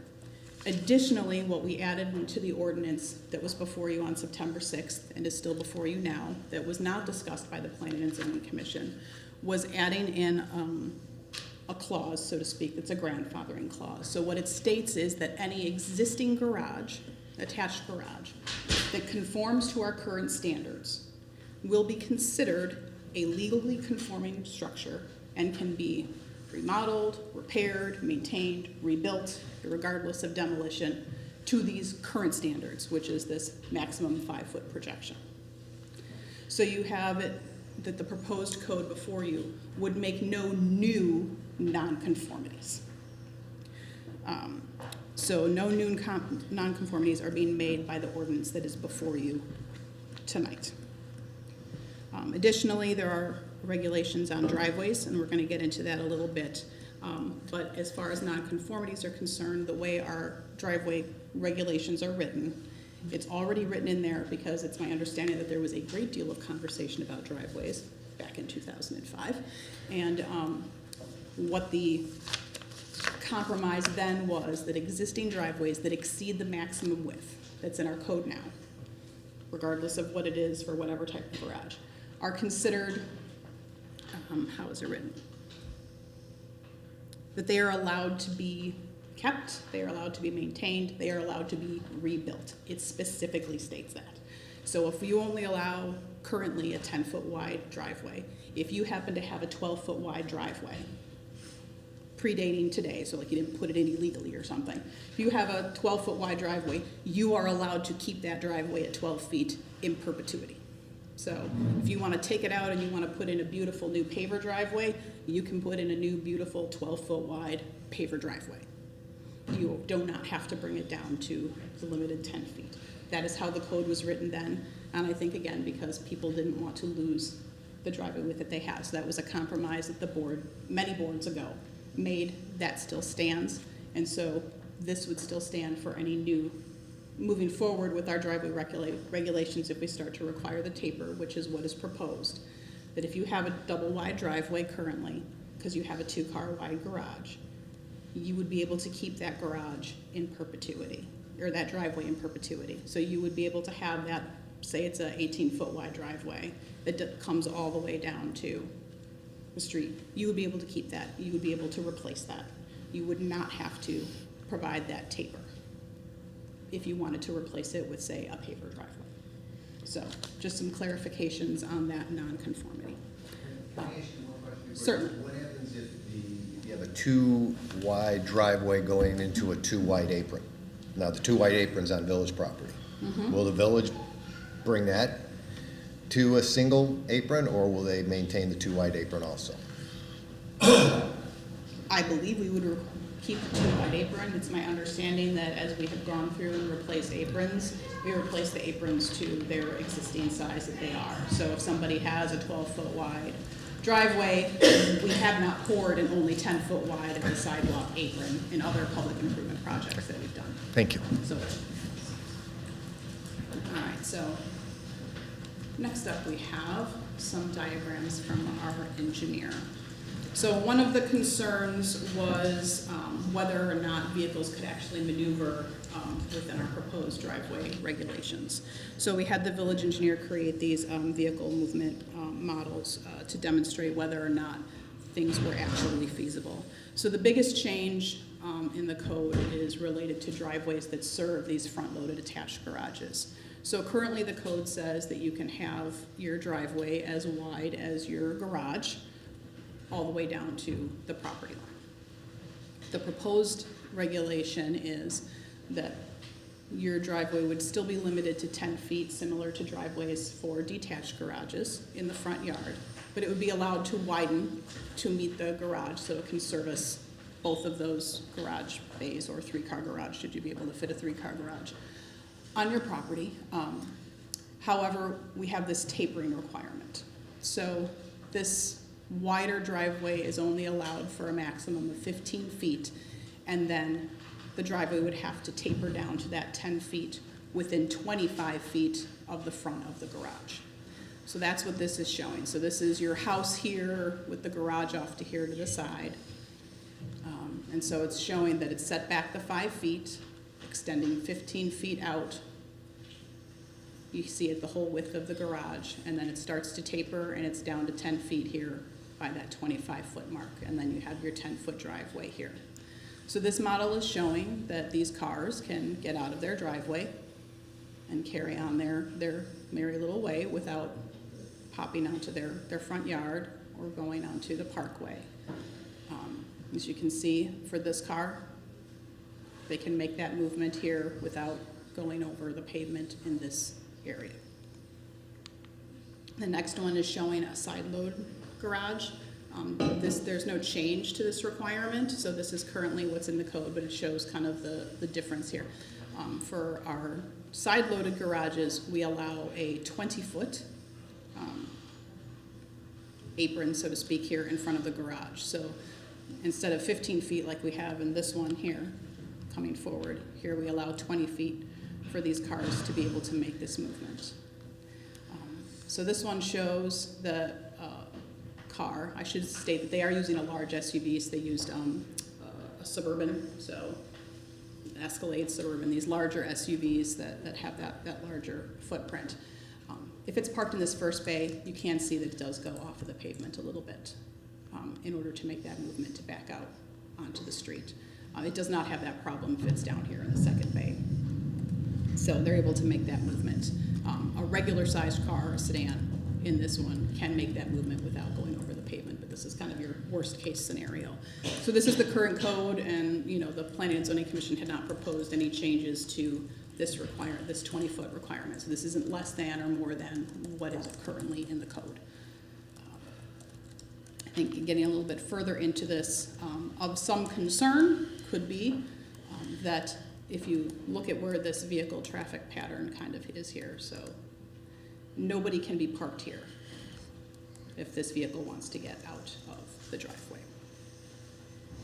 So that is one thing to note. The other thing to note is that in all of these instances, as we have this, these are our current apron standards here, is that these movements all assume that nobody is parked on the street.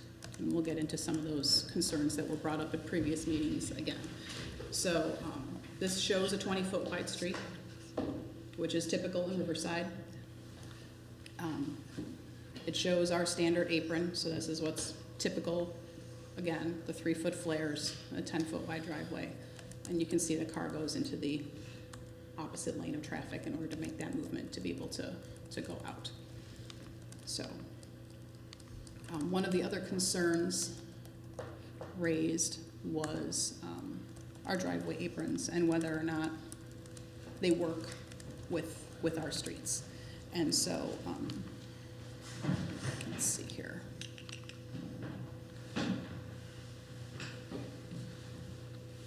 So Director Epps, can I pause you just for a second? Yeah. I think I'd like to take a pause here and ask some general questions of the trustees before I feel the weeds growing as we move forward here. Can we go back just for a second to the discussion with regard to the driveways or to the garages? Because I'd like to try to narrow. I mean, we have 8 pages of history of looking at this, and it's obviously that we could have another 8 if we keep at it. I got 5 hours worth of discussion, so we need to go down that road. Yeah. So I'm just curious about some general items of consensus here. First, one thing that was brought up, and I think I know the answer to this, but I just want to ask, is there any interest in an outright ban of front-loaded garages in Riverside? I vote no. I would vote no. No? No. No. I would say there's interest, but I don't think it's practical. Right. I'm a resident, I vote yes. Okay, that's good to know. The next question is, do we want to move forward with considering changing the current regulations as they are with regard to the placement of attached garages? are we satisfied with the status quo as it stands now? I'll start, since I've done a ton of research on this. I would vote no to changing anything, and I would vote no to what we already have, and we need to fix it. So anytime that the zoning code starts to get into design aesthetics outside of the front apron of your street or the street property line, that's moved beyond and into the design. There's plenty of wonderful homes in town that have garages pushed forward, a bedroom pushed forward, and a beautiful porch in the front of it that are farther than 5 feet. Those current homes were grandfathered the last time we went through this, and we have caused harm if those homes burn to a point of 50% or larger. So I would vote no, I don't think we should even be doing this, and I can go through plenty of reasons why the current language just, A, doesn't work, provides unsafe situations, but I'm more than willing to hear from what the rest of the gals have to say. I agree with Trustee Loveson. In our front yards, turning the parking lots. Can we just go around first, too, as requested? Mr. Mallory? Yeah, remind me how we even started this conversation again. I mean, did this all came about because supposedly our landmark was in jeopardy? Is that, No. let's get where this came from. This came about based on a conversation that the staff and our preservation chairman had with staff of the National Park Service and the State Preservation Office. So we had one conversation that was happening with the State Preservation Office, and they were raising alarm bells about the number of tear downs that we were getting, and they were concerned about the impact that was having with us tearing down what are called contributing structures to our landmark district, and that has a negative impact on your landmark district. Coupled with that, we had conversation with the National Park Service, and in that conversation, it was brought up what the State Preservation Office's concerns were with the tear downs. And so there was a discussion that happened, is what is it we're really trying to protect? And our landmark designation is our landscape district landmark designation. So what's important is our green spaces, our streets, our parkways, our triangle parks, our gas lamps. That's what our landmark designation is. And so what are our codes? So the question was asked, what are the codes that affect those things, and are your codes adequately protecting those things? And so the Preservation Commission chairman asked for this to be put on the Preservation Commission agenda for discussion, because in his mind, there were some things that were happening in development, specifically with tear downs, that he thought were having a detrimental impact, and he wanted the Preservation Commission to discuss that and see if it's something that, if the zoning code could be changed to better address some of those issues.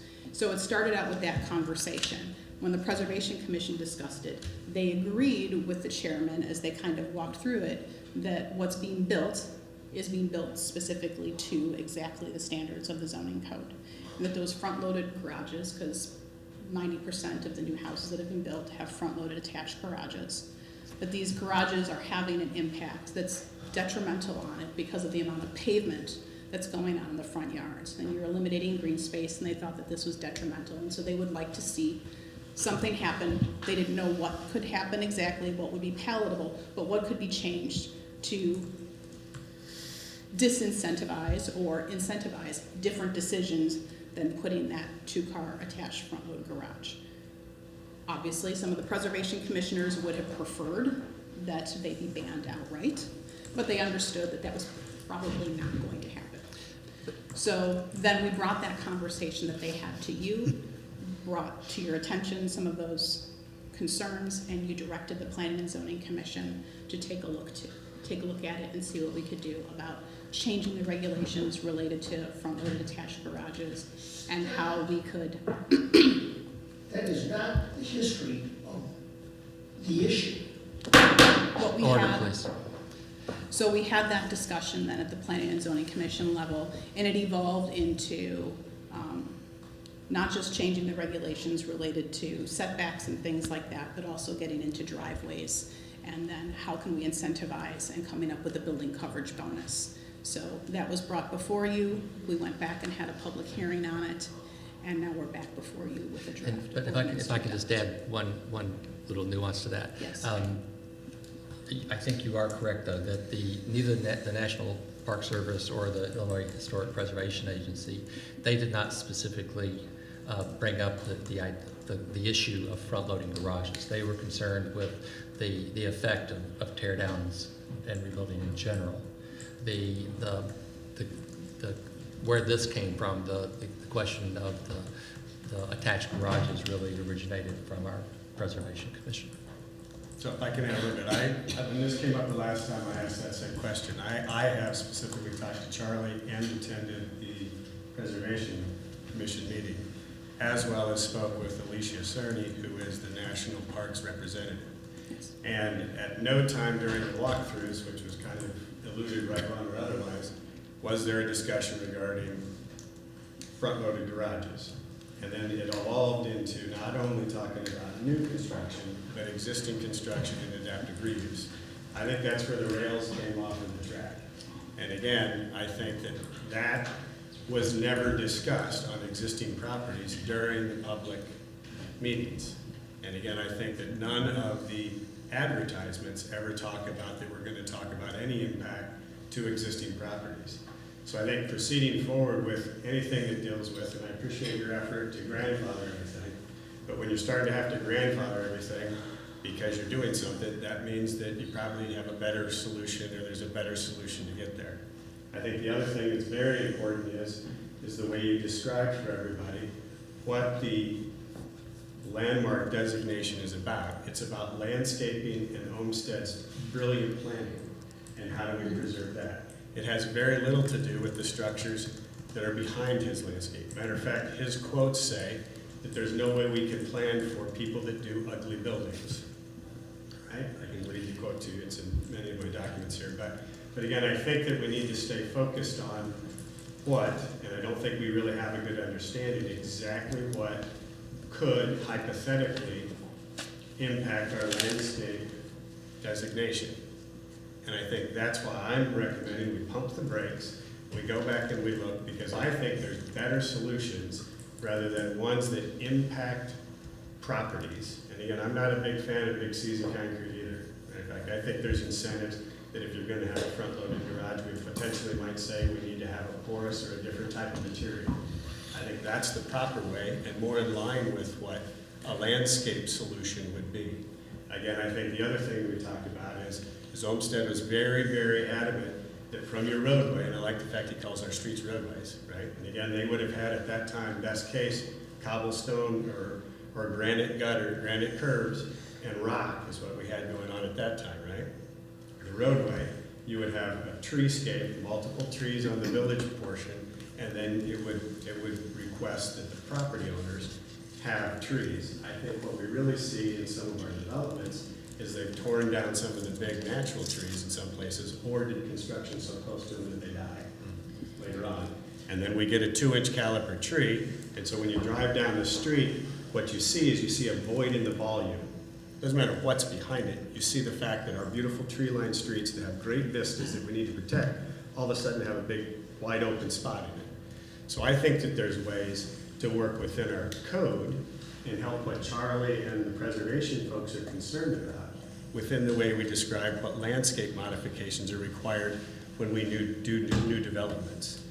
I think the enlightenment that I got when talking to Alicia was the fact that the discussion was around multiple properties. And the fact of it's a real issue that we all need to address in the fact that there's quite a bit of housing stock that to some would be considered obsolete. A 2-bedroom, 1-bath bungalow with a 1-car garage, a 3-bedroom bungalow with a 1-bath and a 1-car garage. Those are hard properties to find people to move into. And people aren't gonna do it, and there's plenty of housing stock in other areas. So these are ripe for tear down. And so that is where Charlie's at, is we gotta come up with a way to figure out how we get out in front of that. And I think that there are other solutions that this specific verbiage doesn't address. Again, I think it was with good intentions. Again, and what I can really read into it is that we're really trying to break up the front facade and the scale of facades. So if that's really what we're trying to do, no matter what features are on the front of the house, what we really want to try and do is go back and look at the massing diagram within it on a certain size lot. My bigger challenge is, and we can go through these if we want to, but my biggest challenge is all these diagrams are wonderful and exactly where we should have been when we had our discussions with village residents and with planning and zoning, so that they would have had something concrete to really understand what they were looking at. These are incredibly helpful. Just like when you and I met last week. This is exactly what helps to communicate and helps our village and our commissioners and our board members really feel like we've been totally informed and totally transparent. If you go back to some of those, go back to where we have the one across the street. And again, I thank you for doing this. This was at my request. Again, if you go back to that diagram there, there's a couple things from a safety perspective that are a challenge. One is that you have to turn into oncoming traffic to leave your property. All right? So in that situation, the other thing is that I believe that the national average of registered cars per home is 3.5 or 3.8. So we can't just be naive in the fact that there needs to be 3 or 4 cars parked on that piece of property in order for us to sell homes and in order for the people that live there now to actually be able to park and function in their homes. That's going to be a hard thing to do. That's why when we talked about putting lifts in garages, it was a pretty good idea, and we had a pretty good discussion about where that eve height can go to make it happen. So again, I want to take out one other thing. Scott, can I just interrupt you a second? Because this is kind of what I'm trying to avoid happening. Okay, tonight. all right. I've only got another 4.5 hours. I understand that, I know. So the question that I asked was, at this point, do we want to move forward with changing the existing regulations with regard to the placement of attached garages? You've said no. Mr. Valerian, you've said no. Mr. Lumsden has said no. Mr. Potter? Yes. Yes. I would say, yes, we need to look at it. Okay. So in an earlier discussion today I had with Trustee Lumsden, he had what I thought was a very good idea. I don't think this kind of discussion is something that realistically the village board can realistically do. I don't think that the village board can sit here and look at the red lines and the green lines and the blue lines and decide which one is the correct way to do it. Mr. Lumsden's suggestion was that we have a working group comprised of members of the Planning and Zoning Commission, the Preservation Commission, staff, and this board. Because there are weeds to be gotten into with regard to this. And I think the only way that we can realistically put something together is to have a smaller group that can work in concert like that to get the design standards down, and at that point when they reach some kind of consensus to bring it back, share it with the public and share it with this board. So that is what I would suggest as a way forward. What do you think? I'll make that motion. Now let me ask Mr. Molina a question with regard to a motion. So we don't have a motion or a second on this. It's on the agenda, but we don't have a motion and a second in front of us. So what would be the proper way to do what I'm contemplating, well, parliamentary-wise? if what is being contemplated is the direction this goes, then that will end this ordinance. So there's no point in tabling this to a date certain, because it would be clear that this board hasn't got a consensus to move forward with these regulations or some modified version. It's something dynamically potentially very different. So there'd be no point in acting on this anymore. It could just die. It doesn't need to be voted on. Do we need a motion and a second to set up this working committee, or can that be done by consensus of the board? You could do it by motion, but it could also be done by consensus if you had some volunteers. I know we have one. Yeah. You do not, this would not be an official, you wouldn't create this committee. It wouldn't be a de jure committee. It would be basically a volunteer group. However, I would suggest that you treat it as a public body, even though you're not creating it. This gets into an issue where you have municipalities, a mayor may have a blue ribbon committee where he picks so forth, and then members of the public might say, they don't post. And technically, they don't need to because they weren't created by ordinance, but given all the concerns, it would make sense to post as if. So because it's not a public body though, because you wouldn't be creating it, you wouldn't need a formal motion to do anything. But it would be a good idea for the direction to be given, and often direction is given by motion, so there's certainly nothing wrong. So you would like to make a motion? Well, again, I was trying to think, I think, at least from my understanding, the proper way to do what I recommended that we do in order to ferret some of these things out, because there are good things that have been discussed in here. I don't want to throw the baby out with the bathwater, but certainly it is before, because there are some good things that we need to resolve, like the apron issue and cross-traffic and some of those things. They're good things, and I know the planning and zoning folks busted their tail trying to get through this stuff, and I wish that I would have figured out how to take the time to help you more on a technical perspective. And again, that's why I think we're here. But again, I think my preference would be to have a motion to abandon what we currently have right now, because that would allow that group of people to take the pieces that we can get consensus on, that we probably need to do sooner rather than later, and get that moving forward. And then the things that need more time and more research, because they're kind of harder to solve. That can be done regardless. I mean, this group could pick and choose anything they want out of here. Well, but either way, we have to go back, because again, the other thing is to be, as we move forward, when we get a working group together and then we make decisions, we need an opportunity to let the public feel like they've been fully informed. So let's get to that point. So what would happen with this working group if it meets and if it comes to some recommendation is it would bring the recommendation to the village board for the purpose of directing the plan commission to consider an amendment to the village code. And then at that point, the required public notices would have to go out, right? Even though some of them, and we'll get into this when we talk about all these issues about notice, but the required notices would go out, including publication in a paper that nobody reads, but you've got to do it or it's invalid, as well as what your own code requires, and then you can add additional notices as needed, either e-blasts or whatever. And so at that point, that would be the legal notice for the technical beginning of the text amendment process. And what you would have done is simply prepared the way to begin the process. I believe that would be fair and reasonable to try and balance out between these issues that are here. I don't know if I can go over there. And I think we could, that's probably a good process regarding porches if we need to. So I know what's down on the agenda for it, but I think that's a fair and reasonable path forward. And just to be clear, though, you wouldn't have to, by not working with this and moving forward on it legally, you could still use it as and add whatever you decide to keep in the mix. That would save us 4.5 hours of me pointing out. So why don't we do this? Why don't we meet next at the second meeting in January? Let me reach out. Let me see if I can find anybody willing to sit on the committee with you, Scott. Charlie's probably already there because we've been talking about it already. I think. And then I'll come back to the board with the recommendation for the committee. Ed, you would do that, wouldn't you? Yes, sir. Please step up.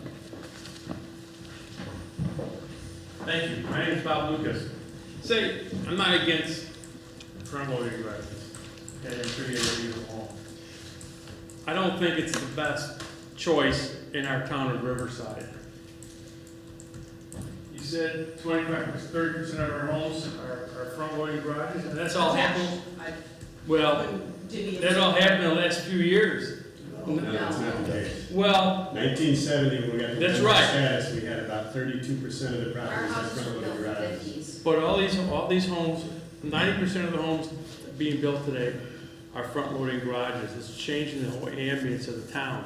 So when you drive down the street, you see, like we're saying here, the garage is what is sticking out, and that's what we see. We're not seeing a beautiful home. I'm not against tear downs by any means, but we should be seeing homes. Secondly is our front yards are turning into parking lots. Even though we have environmentally, pavement, it's not gonna change the appearance of the yards. In 2005, I was at these meetings, and I said, what are you talking about going forward 5 feet? It should go back, 5 or 10 feet. I don't think a 5-foot setback is enough. I don't think, front-loading garages are gonna go away, but we should try to limit them and have homes built that respectfully fit into our town. So, if you look down the streets, these garages aren't big enough. Everyone has their cars parked in the front yard, and that's about what it's turning into. Our front yards have too much concrete, and the cars are parked in the yard. So, I've talked to dozens and dozens of people just through conversation in this town, and from neighbors to friends to dog walkers. And you know what? Everyone agrees with me. So there is a consensus that there's too many front-loading garages being built in this town, and the contractors are coming in. It's not like these are custom homes. Contractors are coming in, they're building, and hoping for someone to buy. Maybe the village should also try to detour the design of front-loading garages also, and try to promote a more Riverside-type house. Where do you suggest people park their cars? Because people just have more cars now. So Well, what's the difference if the between garages 5 were, foot? if the garages were set back further, more than 5 5 feet. No, that's not far enough, because you still have the garage, So if you put it in the backyard, then you're creating even more concrete, because then the concrete has to, instead of having a beautiful side yard like I have to have concrete all the way to my backyard. I didn't say anything about Folks, that. let me step. But again, I no. think the challenge right now is I respect your position. The challenge is that there's a great deal of people that think differently than that. And so the question is how do we balance, and what do we codify, and what don't we codify, and what do we leave up to the design professionals that our code already requires people to hire? And that's the point of this effort here. Yeah. I mean, I don't want to get into the debate now. That is the whole point of having this This is the working group. dialogue that we want to have at that meeting, right? Because then we can ferret it out. And then the next thing we can do is we can take a sample of properties. Because when you look at these diagrams, this is great theory, but there's not one lot in our town that is that square.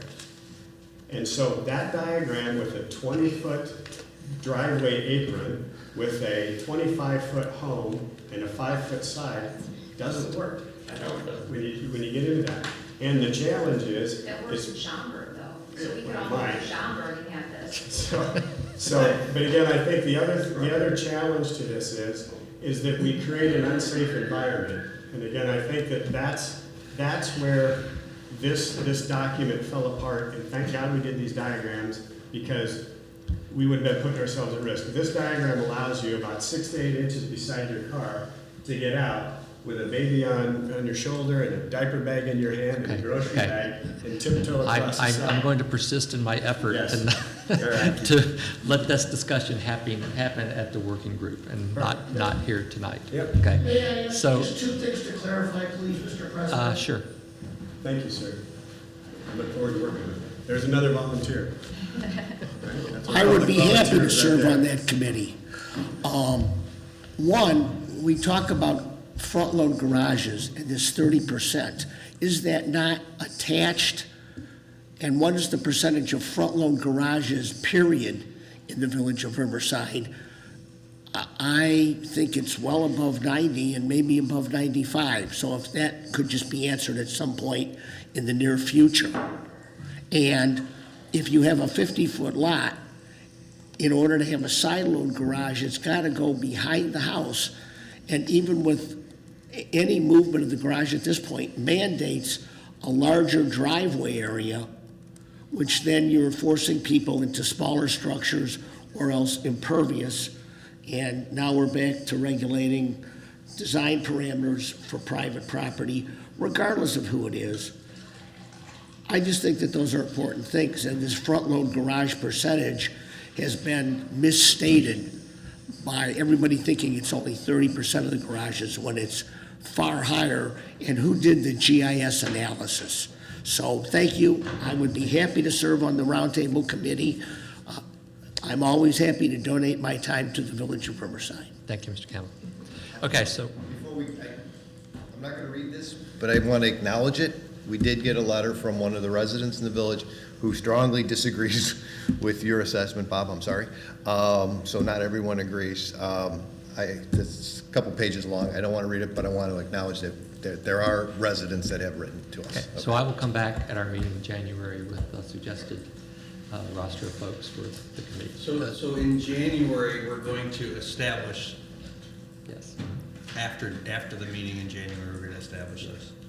Okay, I do want to recognize planning and zoning. There's a couple members in our attendance that probably spent 10, 12 hours on this that I think came up with wonderful solutions. And the solution that was just presented doesn't impact existing front-loaded garages, period, which was the initial complaint about this.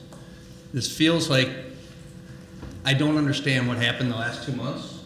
I thought we were going to come back here with these technical issues solved. Not going to speculate on what happened, but it just feels like an endless filibuster that needs to come to a conclusion. It's not fair to those that have put time into this. Preservation Commission, I believe, voted unanimously to ban front-loaded garages. We agreed that that's probably an unreasonable I don't think that's take. the case. I think it was. Not according to Charlie. Well, that's what the minutes said, so. I don't know, maybe the minutes are wrong, but that's what the minutes say. And I don't know if you guys were if planning and zoning was unanimous on this proposal, but I'm just saying that this did not come out of nowhere. And I think that there was significant efforts by staff, including contracting outside architects that are expert in this, to validate this, and we didn't even get into it. So I do have a little bit of an issue that this seems to be an endless loop that needs to be closed. I appreciate that. Let me, because this kind of in a way ties into a consideration that I don't know if we're going to get to tonight or not, given the hour. But I think one of the lessons that I've learned from this process, and also the process with regard to the whole discussion about porches and stoops, is that we as a village board have to be more circumspect and more careful about what we ask of our advisory commissions. We can't just say, go figure out what the difference is between a porch and a stoop. And unknowingly to us, we gave them basically an impossible task. Right. And a lot of times you don't know it's impossible until you get into it and you start researching it and you start trying to answer that question. So I think one of the things that we need as a village board that we need to take from this, an 8 pages of agenda history, is there's something, it's almost like litigation that can be self-perpetuating. We need to find a way to not let this ball just get handed around from person to person, from this commission to that commission to us, back to staff, and then this commission over here, because that's what's happened here. And the more you go through that kind of process, the more convoluted and the more complicated and the more dense the ordinances themselves become. And I certainly agree with you. I want an end to this because we have more important things in this village to talk about than this.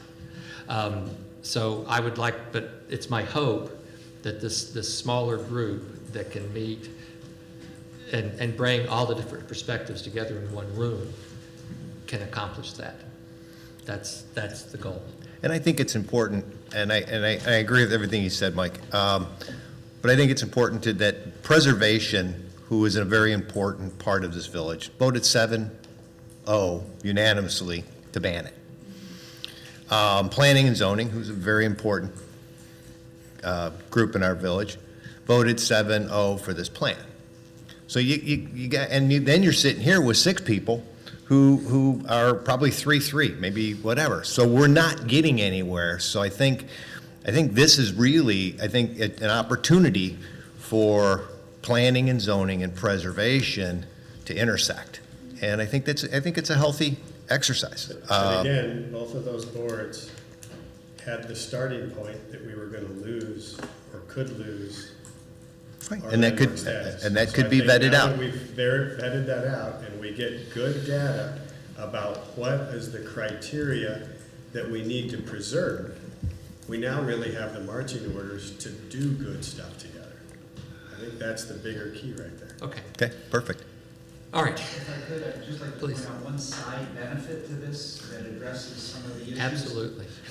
With notice, one of the necessities when you give your recommending bodies a more open-ended task is that the public notice has to be broader than if the direction from the village board is to consider recommending or not a specific text. Obviously, the recommendation can change that text because that's their job, but the side advantage to that from the people who were feeling like, well, this changed too much, is that if it comes out of a committee and the board has a specific text it sends to the plan commission, the notice will necessarily be more specific.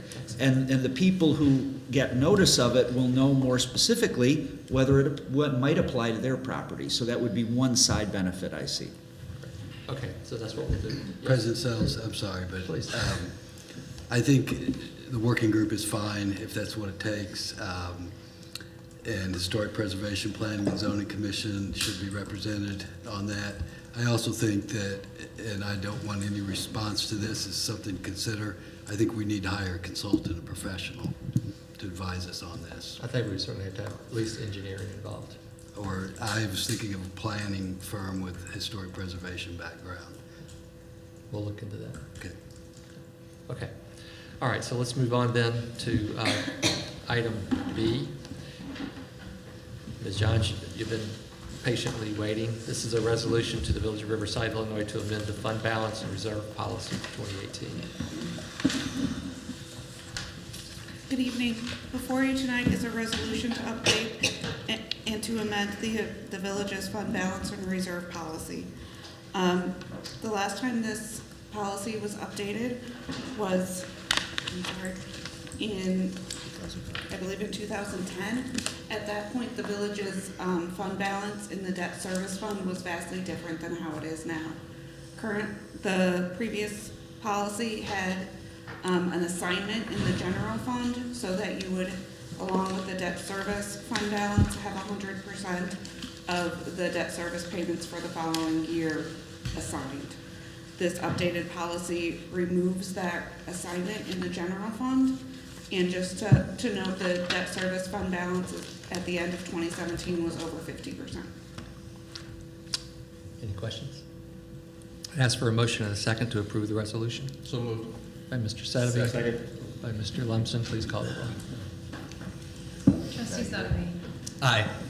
Trustee Lumsden. Aye. Trustee Peters. Aye. Trustee Pollak. Aye. Trustee Valerie. Aye. Trustee Giza. Motion carries, and yes, we should have done that 2 hours ago, Karen. My apologies. So last up tonight is, and this kind of falls into the realm of what we were just talking about, is a discussion of the Planning and Zoning Commission's ongoing effort to discuss a possible zoning code to address impervious surface and nonconformities, front entryways, porches, and stoops. I hope that the board has had an opportunity to watch the last 3-hour meeting that Planning and Zoning went through, looking at numerous photographs, trying to determine what is a porch and what is a stoop. I feel this is another example where we tasked the commission with an impossible problem. My sense is that this is something that we can just put it into. But Director App, did you want to talk a little about it? Are there any aspects of this that you feel would be worth pursuing, or? I don't know that our current code is unsatisfactory. We have allowances for encroachments. You can have a stoop that encroaches. We've gone down the porch route, so we have established regulations for porches. So I don't necessarily know that we need to do this. However, the board did express some concern about that kind of vague area between what is a porch and what is a stoop. So, the village has functioned well, and I've not had any issues up until the one variance on Gage related to what they wanted to do in front of their already non-conforming structure. So this hasn't been an overwhelming issue for the village that necessarily needs to be addressed. However, we did have the one item come before you where we had an already non-conforming in structure looking to do something that would have required a variance irregardless of whether we called it a porch or a stoop. And see, I think that's the significant part, and this is where I think this is part of the lesson that I've taken from this. You know, we had an unusual, unique, possibly unique situation that was tailor-made for a variation process. Somehow we bootstrapped from that into saying we need to go out and find a way to define porches and stoops. But now, let me just back and just say one thing, and maybe this will help make sense of what I'm trying to say. I mean, I am a writer and a researcher. Anytime I start a project, there is a period of time when you are necessarily confused and lost because you don't know what you're talking about yet. So you're necessarily kind of flailing about, you're confused, you're uneducated, and you're trying to find that path in the woods, and it takes a while to get there. So sometimes that's just part of the natural process. And that's what I think happened in this instance. But now that we see that there is no path in the woods, I see no reason in getting out the machete. You know, it seems to me that we have something that has served us well. We have a variation process that's in place for situations that we need to address. And I personally don't think it's worth spending more resources, staff time, and commission time on this. Right. Okay. All right. So thank you, and thank you to the Planning and Zoning Commission that has worked so hard on this. We will do better in the future about what we ask of you. I got one more. Sure. Sonia and Jessica, thank you for all the help. I know I probably haven't been the easiest guy to work with the last week and a half, but I do thank you. You've been very professional, so I appreciate that. Thank you. We have no new business. We do have need for an executive session this evening to discuss the sale price of village property. On behalf of the village board, happy holidays, Merry Christmas. Everyone have a wonderful, safe holiday with your friends and family, and we will see you back here in 2019. So with that, I'd ask for a motion to adjourn to executive session, not to reconvene, by Mr. Lumsden, second by Mr. Ballering. Please call the roll. Trustee Sutton. Aye. Trustee Lumsden. Aye. Trustee Peters. Aye. Trustee Collins. Aye. Trustee Valerie. Aye. Trustee Giza. Meeting is adjourned. Thank you. Good night.